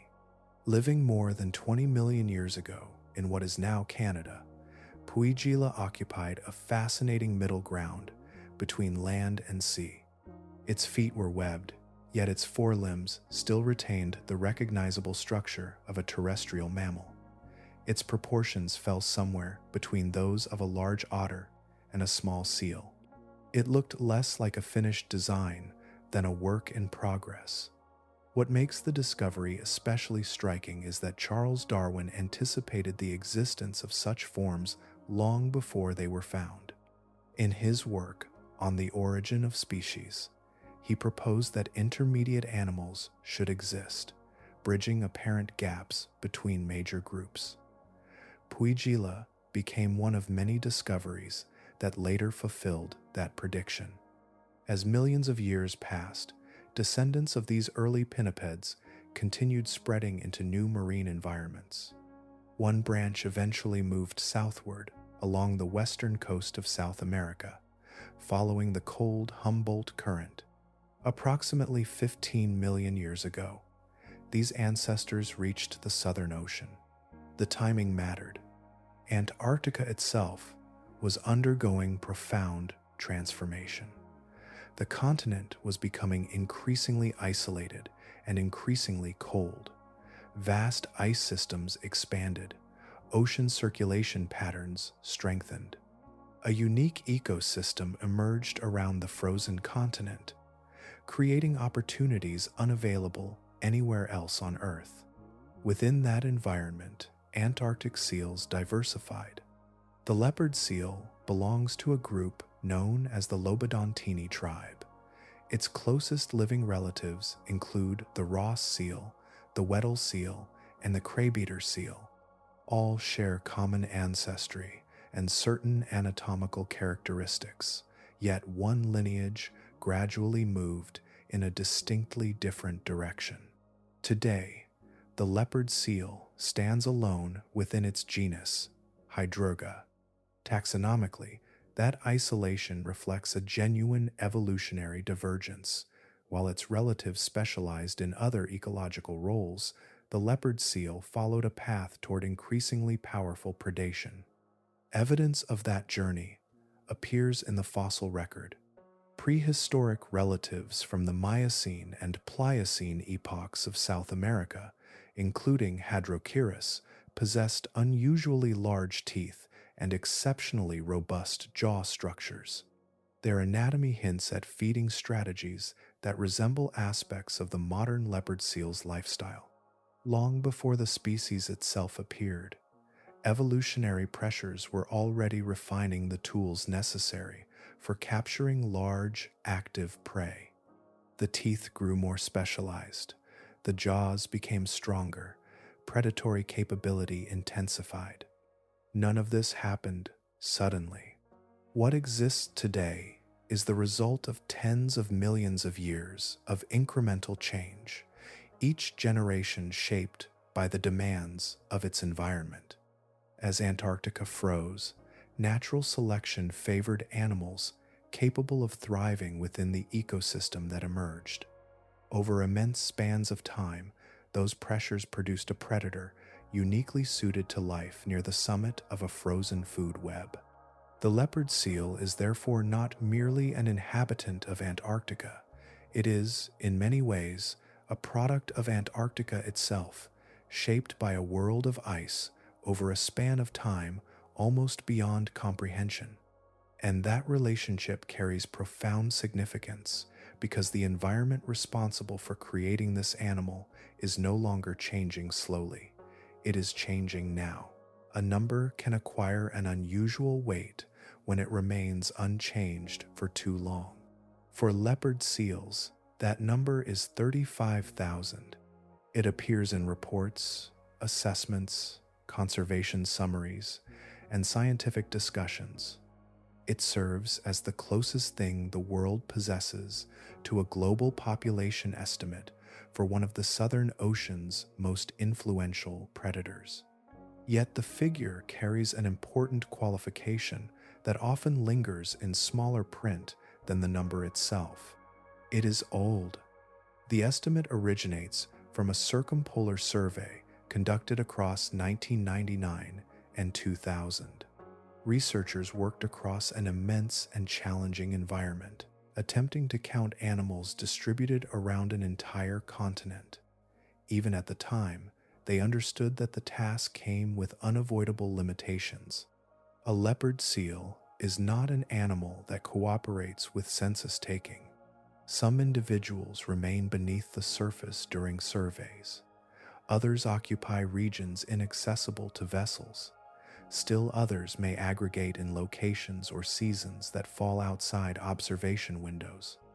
The result was the best estimate available, but never a complete accounting. Scientists later acknowledged that the true population could be substantially higher than the reported figure. What makes the number especially remarkable is not merely its uncertainty. It is the fact that no equivalent circumpolar survey has been completed since. The global estimate used today for leopard seals is still rooted in observations gathered roughly a quarter of a century ago. Entire generations of seals have lived and disappeared since those counts were made. Pups born during the survey period would now belong to a distant chapter of the species' history. Meanwhile, the environment surrounding them has continued to change. The International Union for Conservation of Nature classifies the leopard seal as a species of least concern. At first glance, the designation appears reassuring.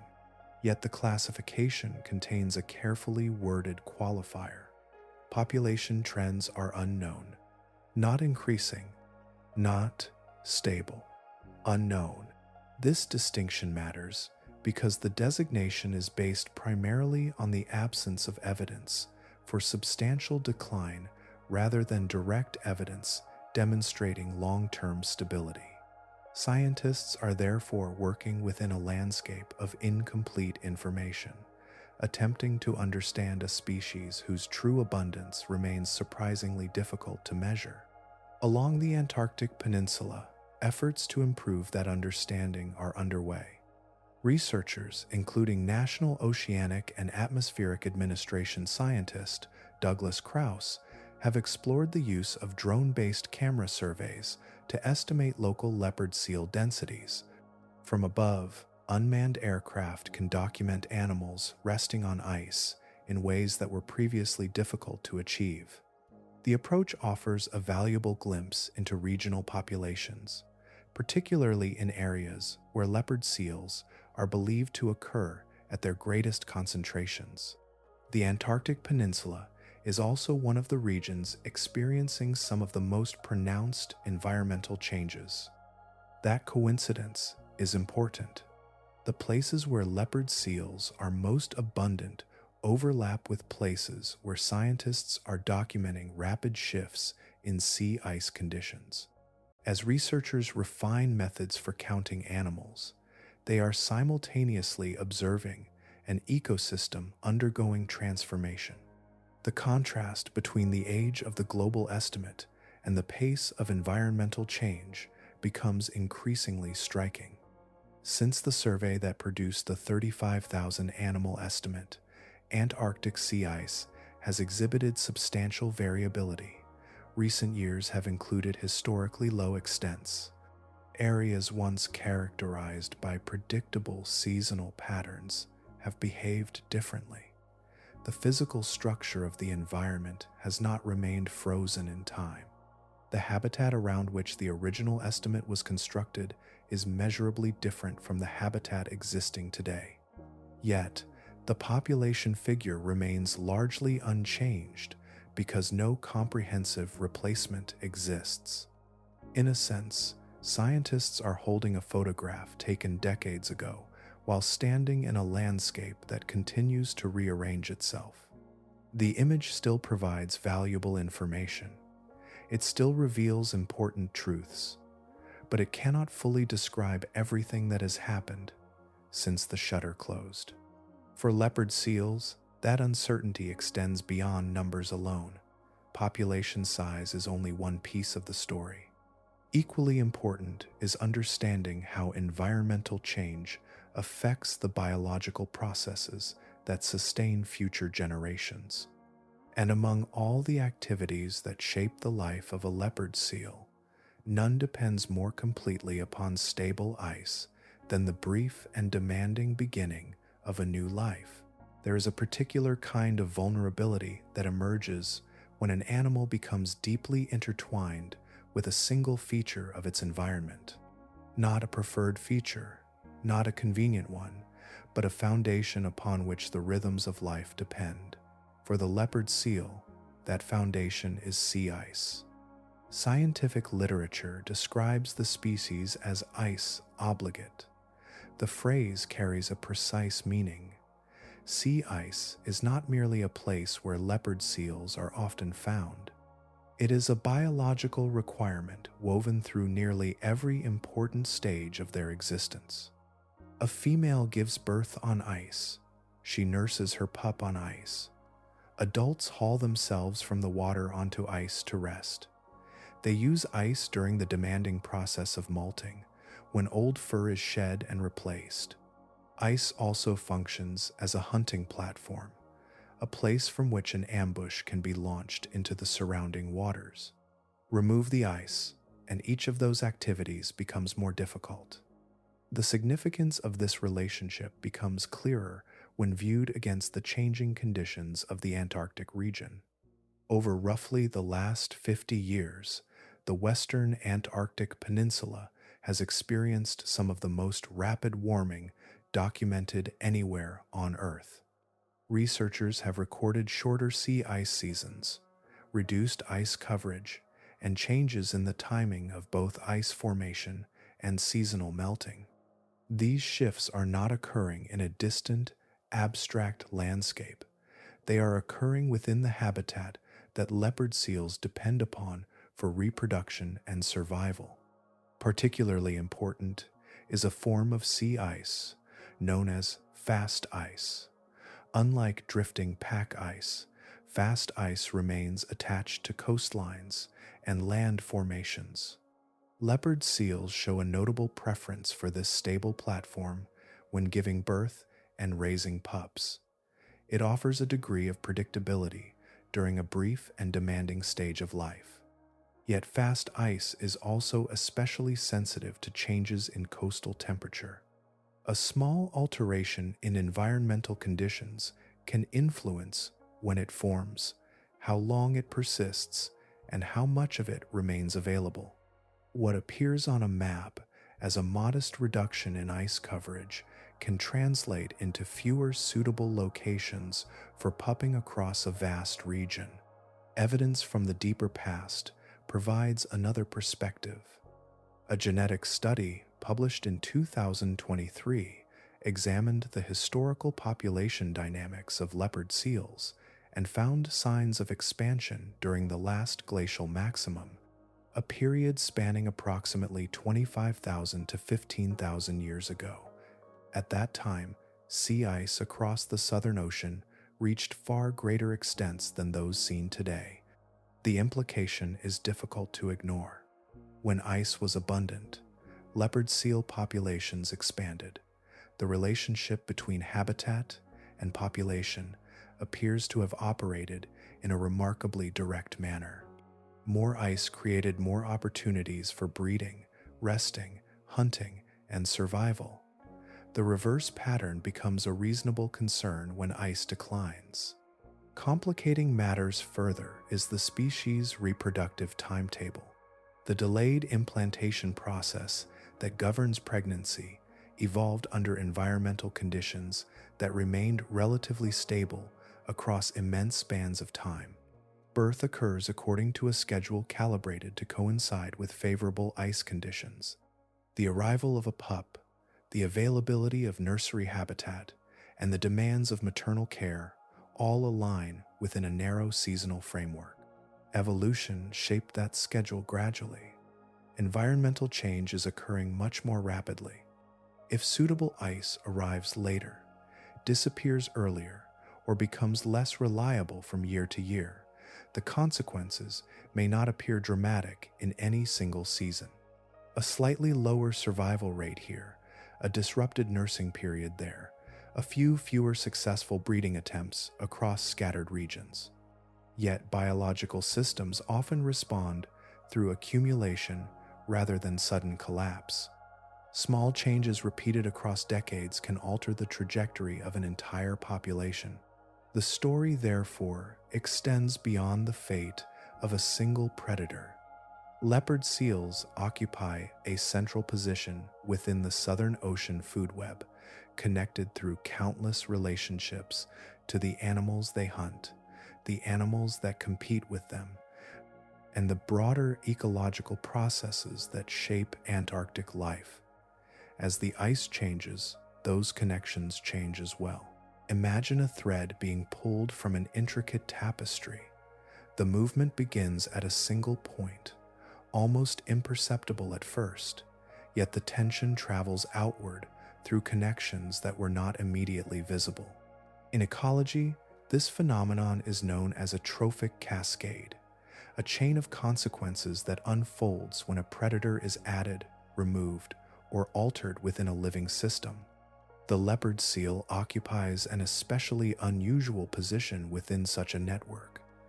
Many apex predators sit atop a relatively narrow pathway of influence, shaping the fortunes of a handful of prey species beneath them. The leopard seal is different. Its feeding behavior reaches across multiple layers of the Southern Ocean ecosystem, linking together organisms that might otherwise seem only distantly related. Because of that position, any substantial change in leopard seal abundance has the potential to travel far beyond the species itself. Consider a scenario in which declining sea ice gradually reduces leopard seal numbers. Fewer seals mean fewer encounters with penguin colonies. Predation pressure eases. Penguin populations may begin to increase, at least temporarily, benefiting from a reduction in one of their most significant predators. Yet a larger penguin population requires more food. Across the surrounding waters, additional penguins consume greater quantities of krill and small fish. Those resources are not unlimited. As consumption increases, less remains available for other animals dependent upon the same prey. Fur seals, seabirds, and baleen whales all participate in this shared ecological economy. A change originating with leopard seals therefore extends downward through multiple layers of the food web. The ripple continues long after the initial cause has faded from view. A different pathway emerges if the change begins not with leopard seals, but with krill themselves. In several Antarctic regions, researchers have documented concerns regarding krill abundance, particularly because young krill depend heavily upon habitats associated with sea ice. When environmental conditions affect those habitats, consequences may appear farther up the food chain. Leopard seals exhibit remarkable dietary flexibility. Some individuals specialize in filtering enormous quantities of small prey. Others focus on larger animals. If krill become less available, specialists that once relied upon them may increasingly target penguins, fur seals, or other substantial prey. Under those conditions, predation pressure intensifies on species already facing environmental challenges of their own. The ecosystem shifts again. Another possibility involves the continued decline of Antarctic fur seal populations in certain locations. Researchers have documented substantial reductions since the beginning of the present century. For some large female leopard seals, fur seal pups represent an important seasonal food source, particularly during energetically demanding periods associated with reproduction and recovery. If those prey become scarcer, nutritional stress follows. A female unable to acquire sufficient energy may experience reduced reproductive success. Fewer healthy pups survive. Over time, demographic pressure begins affecting leopard seals themselves. What makes these scenarios particularly important is that they are not isolated stories. Each pathway intersects with others. Changes in prey populations influence predator behavior. Predator behavior alters prey abundance. Environmental shifts modify both simultaneously. Feedback loops emerge, reinforcing or counteracting previous changes in ways that are often difficult to predict. The Southern Ocean is especially sensitive to such interactions because it contains relatively few species performing extraordinarily important ecological roles. Productivity is concentrated into brief seasonal pulses. Energy moves through tightly connected pathways. When one component changes, neighboring components often respond rapidly. Scientists continue building models to understand these relationships, yet a complete picture remains elusive. Too many variables remain uncertain. Too many pieces of the system are still being studied. Population estimates, migration patterns, prey dynamics, and environmental trends all interact within a network of extraordinary complexity. What emerges from this uncertainty is not confusion but perspective. The leopard seal is more than a solitary hunter moving through Antarctic waters. It is a living connection point, a species whose presence influences countless relationships extending far beyond itself, woven into a web so intricate that even now its full shape remains only partially understood. A photograph can capture a moment, but sometimes a sequence of moments reveals something far more difficult to understand. In the austral summer of 2006, wildlife photographer Paul Nicklin entered Antarctic waters on assignment for National Geographic. He had come to document leopard seals, carrying with him the warnings that often accompany encounters with large predators. The warnings were familiar. The experience that followed was not. Soon after entering the water, a large female leopard seal approached him. The distance between them closed rapidly. Nicklin later described her head as appearing larger than his torso. At one point, she opened her jaws around the camera housing he held in front of him. The housing disappeared entirely within her mouth.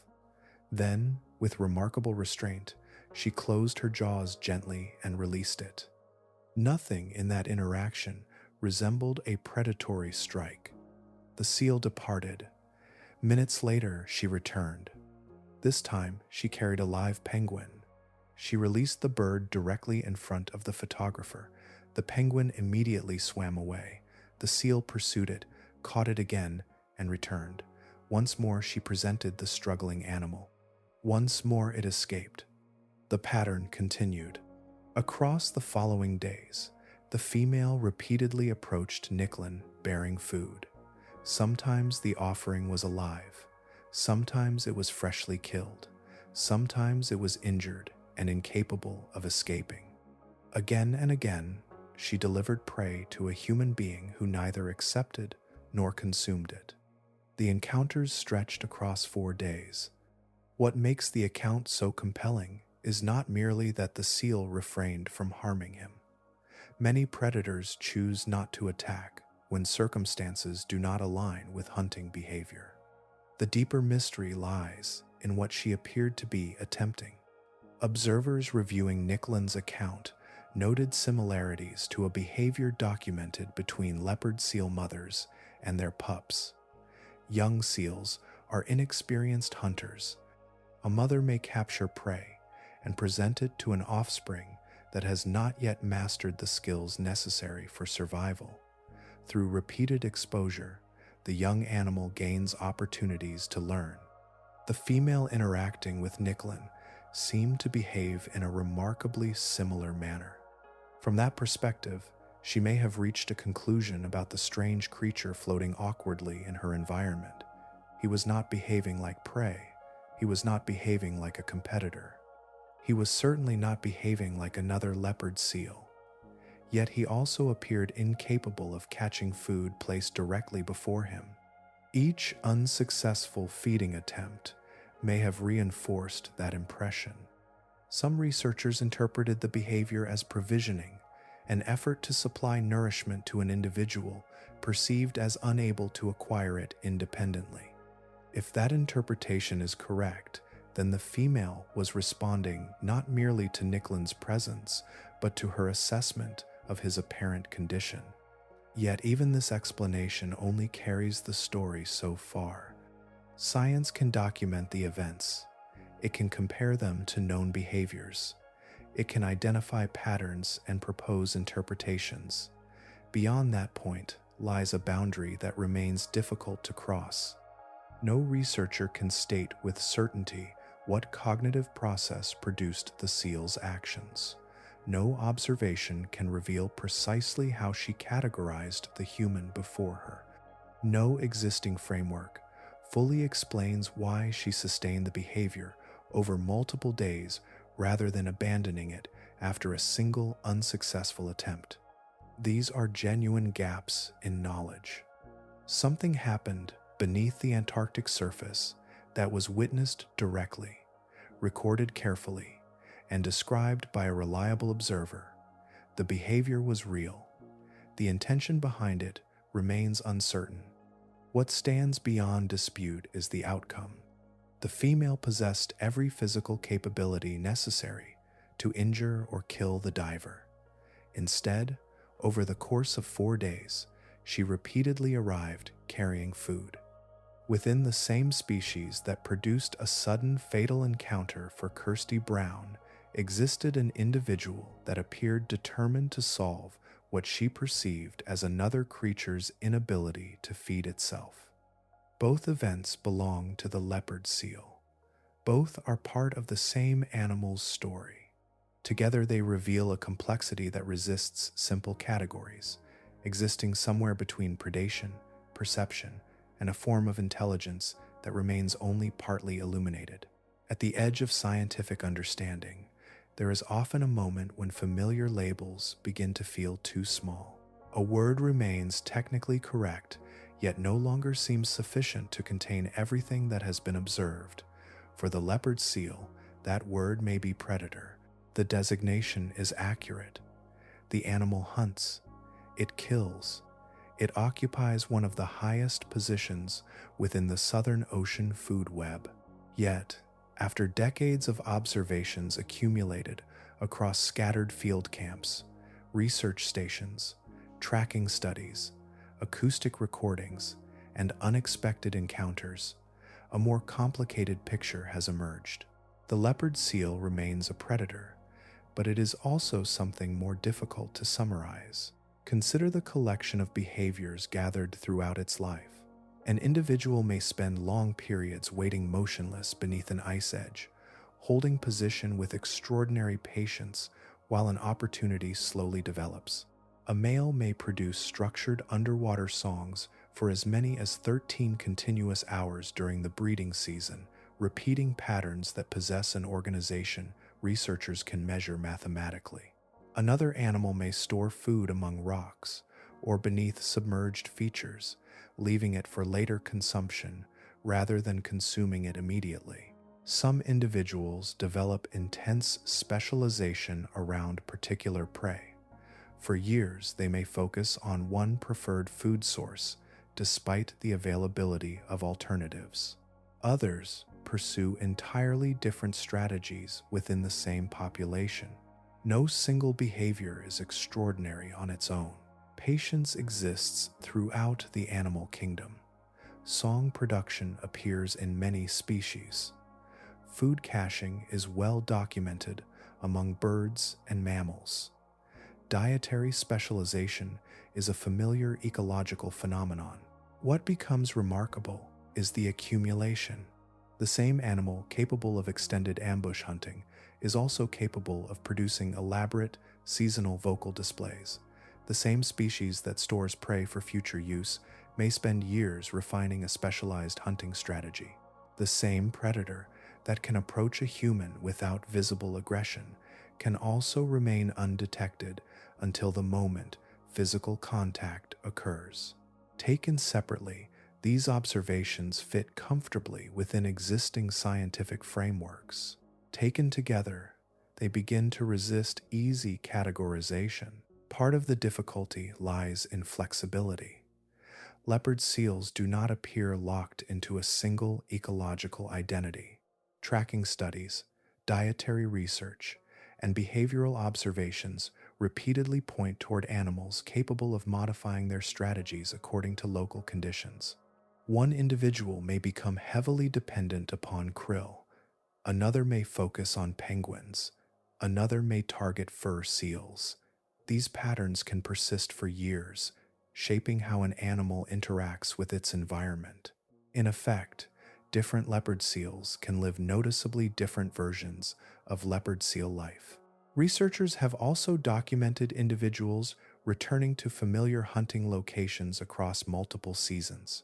Acoustic studies suggest that vocalizations contain enough consistency for recognition among other seals across substantial distances.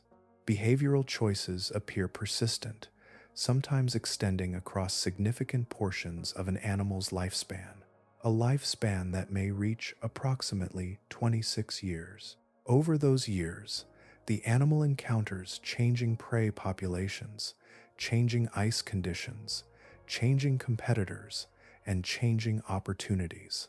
Yet many individuals display a capacity to adjust rather than simply repeat fixed behavioral routines. That adaptability is perhaps the most intriguing quality of all. The challenge for science is that behavior remains the only window available. Researchers cannot directly experience the world as a leopard seal experiences it. They cannot ask what the animal recognizes, remembers, anticipates, or understands. They cannot fully reconstruct the internal processes that guide decisions beneath Antarctic waters.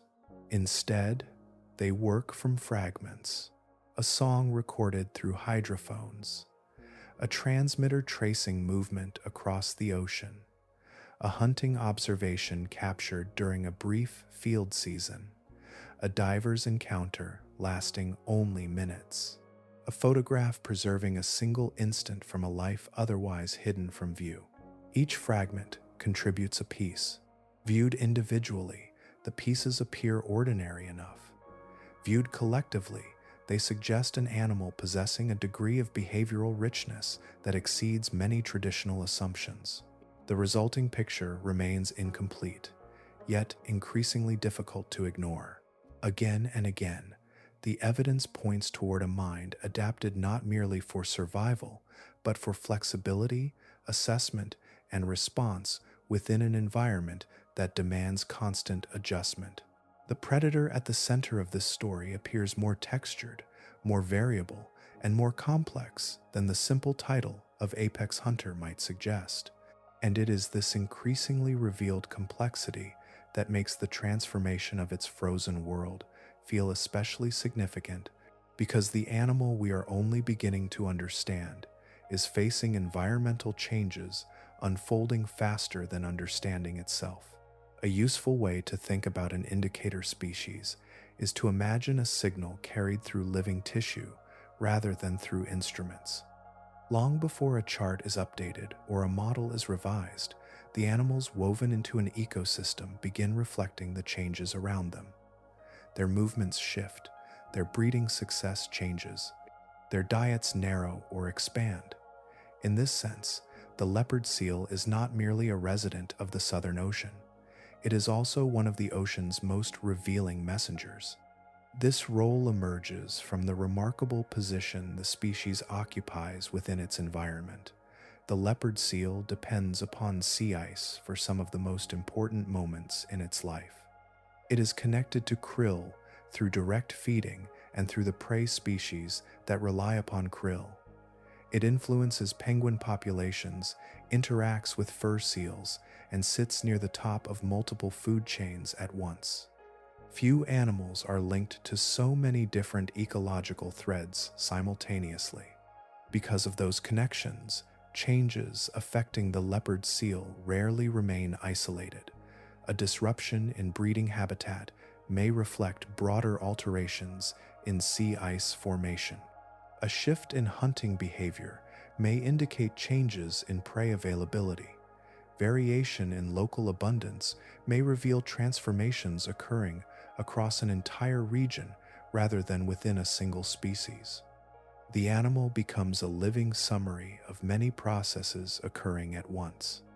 When researchers observe leopard seals, they are also, in a sense, observing the condition of the ecosystem that sustains them. Imagine a coastline where pupping habitat becomes less reliable from one season to the next. Females that once depended upon stable ice platforms encounter narrower windows of opportunity. Survival rates decline gradually rather than dramatically. The effect may appear modest when viewed through a single year, yet over decades, those small reductions accumulate. Elsewhere, prey communities begin changing. Dietary specialists encounter different conditions from those that shaped their preferred strategy. Some adapt successfully, others struggle. Hunting patterns shift. New prey appears in feeding records. Familiar prey becomes less common. Each adjustment carries information. The challenge is determining exactly what that information means. For many species, Researchers possess long records stretching across generations. Population estimates are updated regularly. Breeding surveys occur frequently enough to establish reliable trends. Ecological signals can therefore be interpreted against a well-understood background. The leopard seal presents a different situation. The most widely cited circumpolar population estimate remains more than a quarter century old. Movement data capable of revealing large-scale behavioral patterns have only recently become available. Detailed dietary studies remain surprisingly rare. Even now, many aspects of the species' ecology are still being assembled piece by piece. As a result, scientists find themselves attempting to read a signal while simultaneously learning how the signal itself works. The difficulty is not a lack of effort. Researchers continue expanding knowledge through satellite tracking, genetic analysis, acoustic monitoring, aerial surveys, and direct observation. Each new study adds depth and resolution, yet the pace of discovery unfolds alongside environmental change occurring across the same landscape. Knowledge grows while conditions shift beneath it. That overlap creates a peculiar situation. The leopard seal may be one of the most informative indicators in the Southern Ocean, yet interpreting its message remains challenging because the reference points are incomplete. A change in distribution may represent adaptation. It may represent stress. It may represent both at once. A shift in diet may indicate flexibility, resilience, scarcity, or a combination of all three. The animal continues to reveal clues, but the full language of those clues is still being learned. Perhaps that is why so much modern leopard seal research carries a sense of unfolding discovery. Scientists are not simply measuring an apex predator. They are gradually learning how to read one of the most interconnected biological signals in the Antarctic world. The process resembles the opening chapters of a long book whose later pages have not yet been written. Each observation adds another sentence. Each field season contributes another paragraph. And with every new piece of evidence, the leopard seal becomes both a subject of study and a guide, pointing beyond itself toward the condition of the vast ecosystem that shaped it. A field notebook often records facts, locations, measurements, and observations. Yet between those entries, something less tangible can gradually accumulate. Researchers who spend years studying rapidly changing environments sometimes describe a feeling that exists outside formal data tables. It is not panic. It is not resignation. It resembles a form of grief, though not the grief that follows an ending. It emerges earlier, during the act of understanding itself. The feeling grows from a particular kind of timing. Across immense spans of Earth's history, forces operating with extraordinary patience shape the world inhabited by the leopard seal. Ocean currents settled into place, polar climates strengthened. Vast seasonal rhythms developed between darkness and light, winter and summer, ice and open water. Within those conditions, countless generations lived and died. Small variations accumulated. Successful traits persisted. Over millions of years, a lineage slowly became what it is today. The resulting animal is not simply adapted to a frozen ecosystem, it is a product of one. Its reproductive cycle reflects the timing of ice formation. Its hunting strategies reflect the distribution of prey. Its movements reflect the structure of the Southern Ocean. Even the pathways through which young animals disperse into distant waters are tied to environmental patterns established long before human beings existed. The world built the leopard seal, and the leopard seal became part of the architecture of that world. What gives rise to the peculiar emotional weight felt by many researchers is the realization that serious scientific understanding of this species remains remarkably young. For much of its history, the leopard seal occupied a place that was difficult for humans to observe consistently. The environment itself imposed limits. Vast distances separated field sites. Harsh conditions shortened research seasons. Encounters were often brief and opportunistic. Only recently have new technologies begun illuminating aspects of the species that were previously hidden. Satellite tracking revealed movement patterns spanning enormous portions of the Southern Ocean. Dietary studies uncovered levels of specialization that few expected. Acoustic research demonstrated layers of individuality carried through underwater song.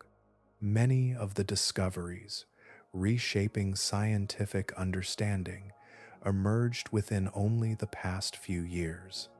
In a sense, researchers are meeting the leopard seal properly for the first time. At precisely the same moment, the environment that produced the species is undergoing measurable change.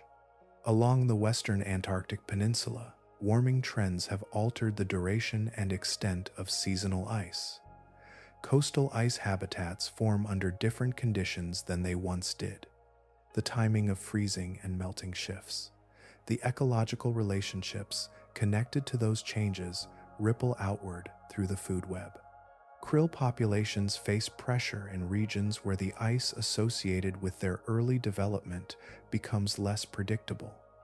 Fur seal populations in some areas have experienced substantial declines.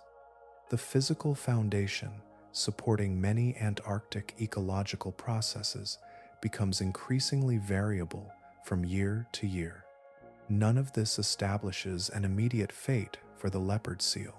Current evidence does not indicate a documented population collapse. The species remains widespread. It continues to demonstrate flexibility in behavior, movement, and diet. Those qualities may provide important resilience as conditions change.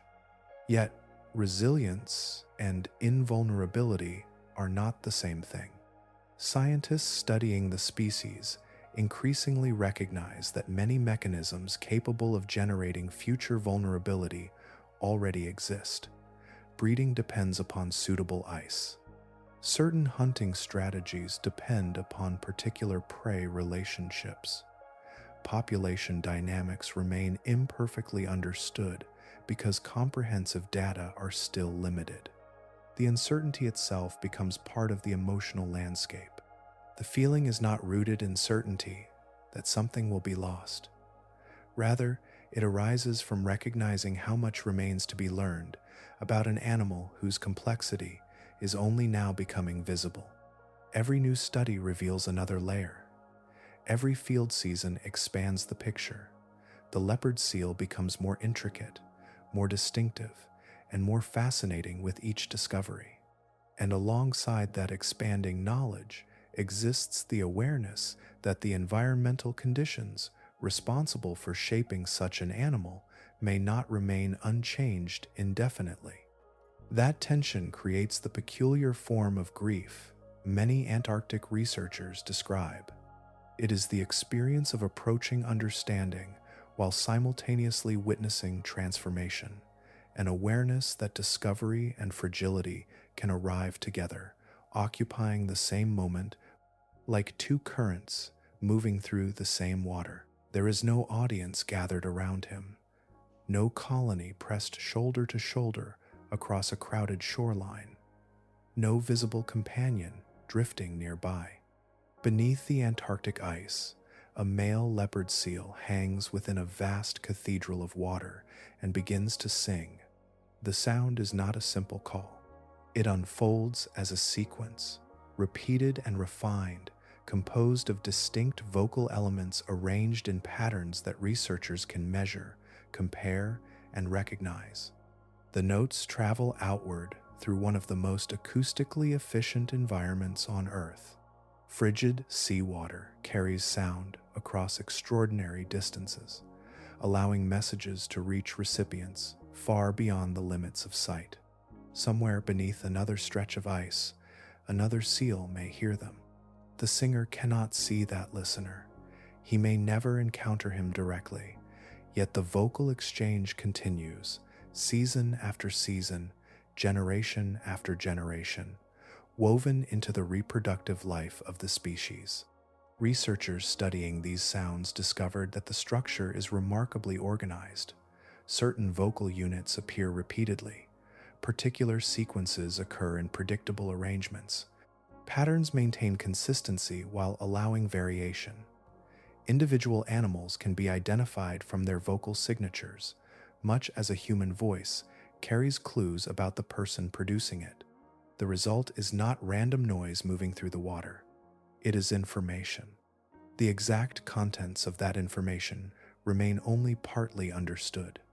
Scientists believe the songs communicate characteristics relevant to reproduction, including identity, physical condition, and perhaps aspects of competitive status. The structure itself appears adapted for transmission across long distances, preserving recognizable patterns while traveling through dark water and beneath extensive ice cover.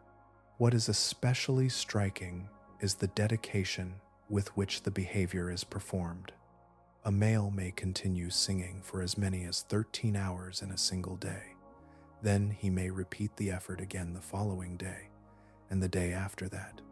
Producing sound requires energy. Maintaining these prolonged displays requires more. Yet the investment persists because the communication serves a purpose shaped over immense spans of evolutionary time. The songs are not decorations. They are tools. Each phrase has been filtered through countless generations of selection. Unsuccessful patterns faded. Effective ones endured. The vocal traditions heard today are the outcome of a process extending back through ages of changing climates, advancing ice, retreating ice, shifting prey populations, and evolving relationships between animals that rarely see one another directly. The water remembers those patterns even if we do not fully understand them. When researchers examined the structure mathematically, some noticed an unexpected resemblance to patterns found in simple human musical forms, including nursery rhymes. The comparison did not suggest shared meaning or shared origin. Rather, it highlighted the possibility that certain forms of organization emerge repeatedly when communication must balance memorability, repetition, and variation. The observation created an unusual feeling among those studying the species. A solitary Antarctic predator drifting beneath ice and darkness was producing vocal sequences that echoed structural principles familiar to human ears. The resemblance was distant yet undeniable. Still, resemblance is not understanding. Scientists can measure frequency. They can analyze duration. They can map repeating units and compare individuals. They can identify signatures associated with particular animals. What they cannot do is experience the song as another leopard seal experiences it. They cannot know precisely what information becomes meaningful when a distant voice answers. They cannot determine whether subtleties exist beyond current analytical methods. They cannot fully decode the message carried between singer and listener. The structure is visible. The meaning remains partly hidden. And so, the songs continue to occupy a space between knowledge and mystery. Even now, somewhere beneath the Antarctic ice, a male leopard seal may be sending those signals into the water. The ice above him still forms a roof through which the vibrations pass. The ocean still carries them outward. Other seals still receive them across distances impossible to perceive from the surface. The exchange persists, ancient and ongoing, a conversation unfolding beyond human hearing for most of its history, revealing just enough of itself to remind us how much remains beyond the edge of understanding. The easiest version of the leopard seal is the one that appears at a distance. In that version, it is a predator defined by teeth, speed, and risk. The outline is simple. A powerful hunter moves through Antarctic waters, occupying a position near the top of the food web. The conclusion seems obvious. Yet the longer scientists remain with the animal, the more that outline begins to blur. The danger is real. It has always been real. The jaws are real. The extraordinary gape is real. The capacity for sudden violence is real. The death of Kirsty Brown remains part of the species' story because it demonstrated with tragic clarity what an ambush predator can do when circumstances align in the wrong way. Nothing about deeper understanding requires ignoring that reality. But understanding becomes incomplete when the story ends there. The same species capable of overwhelming force also produces behaviors that refuse to fit neatly inside familiar assumptions. A male may devote hour after hour to structured vocal displays transmitted through water and ice. An individual may store food for later use rather than consuming it immediately. Another may spend years pursuing a remarkably specialized dietary strategy, while neighboring animals follow entirely different paths. These observations do not erase the predator. They complicate it. Perhaps the most striking examples are those moments when behavior appears to move beyond expectation altogether. A photographer floating in Antarctic water becomes the recipient of repeated food offerings over several days.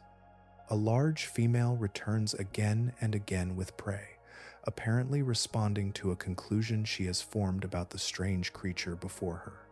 Researchers can describe the event. They can compare it to known maternal provisioning behaviors. They can propose interpretations. Yet the internal process that produced the behavior remains hidden. The mystery is not whether the event happened. The mystery is what kind of mind generated it. For much of scientific history, human beings tended to draw firm boundaries around animal cognition. Certain capacities were considered uniquely human. Others were believed to belong only to a small number of species. Planning, memory, individual recognition, emotional complexity, social awareness, and flexible problem-solving were often treated as rare exceptions rather than widespread possibilities. Again and again, those boundaries shifted. New observations arrived. New experiments were conducted. New technologies expanded what researchers could measure. Animals repeatedly demonstrated abilities that existing frameworks had underestimated or overlooked. The history of cognition research contains many such revisions. What makes the leopard seal interesting within that history is not that it provides definitive answers. Quite the opposite. It generates new uncertainty. The animal seems to exist at the edge of current understanding. Every layer uncovered by researchers reveals another layer beneath it. Songs lead to questions about communication.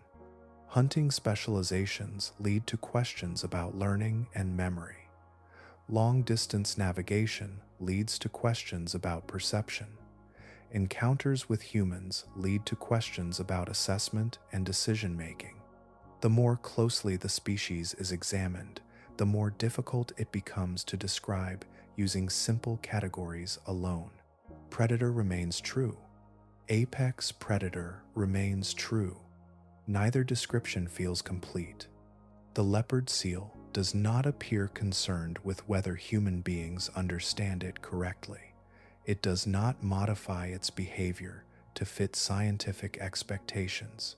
It does not simplify itself for observers. It continues moving through its environment according to rules shaped by its own evolutionary history, carrying capacities that researchers are still working to document. In that sense, the animal presents a challenge rather than a conclusion. Not a challenge to fear it less, nor to admire it more. A challenge to remain open to complexity. The leopard seal exists beyond many of the assumptions people once held about what a solitary predator could be. It occupies a space where danger, intelligence, specialization, adaptability, and mystery coexist without contradiction. And so the enduring significance of the animal may not lie in any single behavior, but in the broader realization that understanding remains unfinished. Each observation expands the picture, yet the center of that picture remains partly obscured, inviting continued study while resisting final certainty, a living reminder that the natural world still contains minds whose full dimensions have yet to be mapped. The hesitation begins before the jump.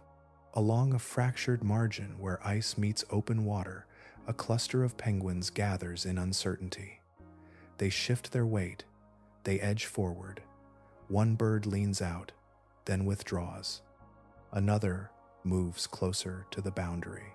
The group compresses and rearranges itself. No individual seems eager to become the first to enter.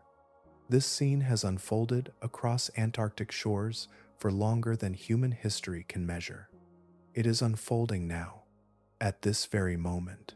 Somewhere along the Antarctic peninsula, penguins stand at the edge of a frozen platform, facing water that conceals more than it reveals.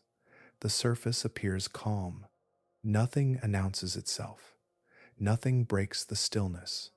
Yet beneath them, a presence waits. Not every ice edge conceals a leopard seal. Not every hesitation reflects danger, but sometimes it does. Sometimes the caution spreading through the colony is connected to a hunter occupying the water below, positioned where experience has taught it opportunity may arrive. The seal does not need speed yet. It does not need violence yet. It waits. The water surrounding it remains colder than most humans can comfortably imagine, approximately 1.8 degrees Celsius below zero or 29 degrees Fahrenheit. The ice above filters light and reshapes sound. Movement becomes information. Shadows become information. The smallest disturbance carries meaning. Within that environment, the leopard seal remains perfectly at home. For millions of years, its lineage has occupied a world built from freezing temperatures, seasonal darkness, drifting ice, and immense biological abundance concentrated into brief windows of productivity. Long before researchers deployed transmitters, recorded songs, analyzed chemical signatures, or tracked migrations, the species was already here, moving through the Southern Ocean according to rhythms older than our understanding of them. Its body still carries the marks of that history. The jaws evolved for conflicting tasks that somehow coexist within a single skull. The teeth can seize large prey or filter tiny organisms from the water. The senses operate in an environment where visibility often disappears. The brain supports behaviors that continue surprising the scientists who study them. A male sings into distant water, repeating structured patterns for hours at a time. A female remembers hunting grounds and returns to them across seasons. An individual develops a specialized way of making a living and maintains that strategy for years. Another evaluates an unfamiliar creature and responds in a manner that researchers still struggle to explain completely. Each observation reveals another layer, yet the animal itself remains unchanged by what humans discover. The leopard seal does not know that researchers have mapped portions of its movements. It does not know that scientists have identified individuality in its vocalizations. It does not know that dietary studies revealed hidden specializations or that population estimates remain frustratingly incomplete. It does not know that the most comprehensive count of its species is decades old. It does not know that people debate its future. The seal knows different things. It knows the texture of ice beneath its body during the breeding season. It knows the movement of prey through water. It knows the arrival of seasonal light and the return of darkness. It knows the distant call of another seal carried across the ocean. It knows the instant before a penguin finally commits to gravity and enters the sea. Around it, subtle changes continue. The ice forms under slightly different conditions than it once did. In some regions, seasons shorten, ecological relationships shift, prey distributions change. The frozen world that shaped the species remains vast, but it is no longer entirely the same world it was even a few decades ago.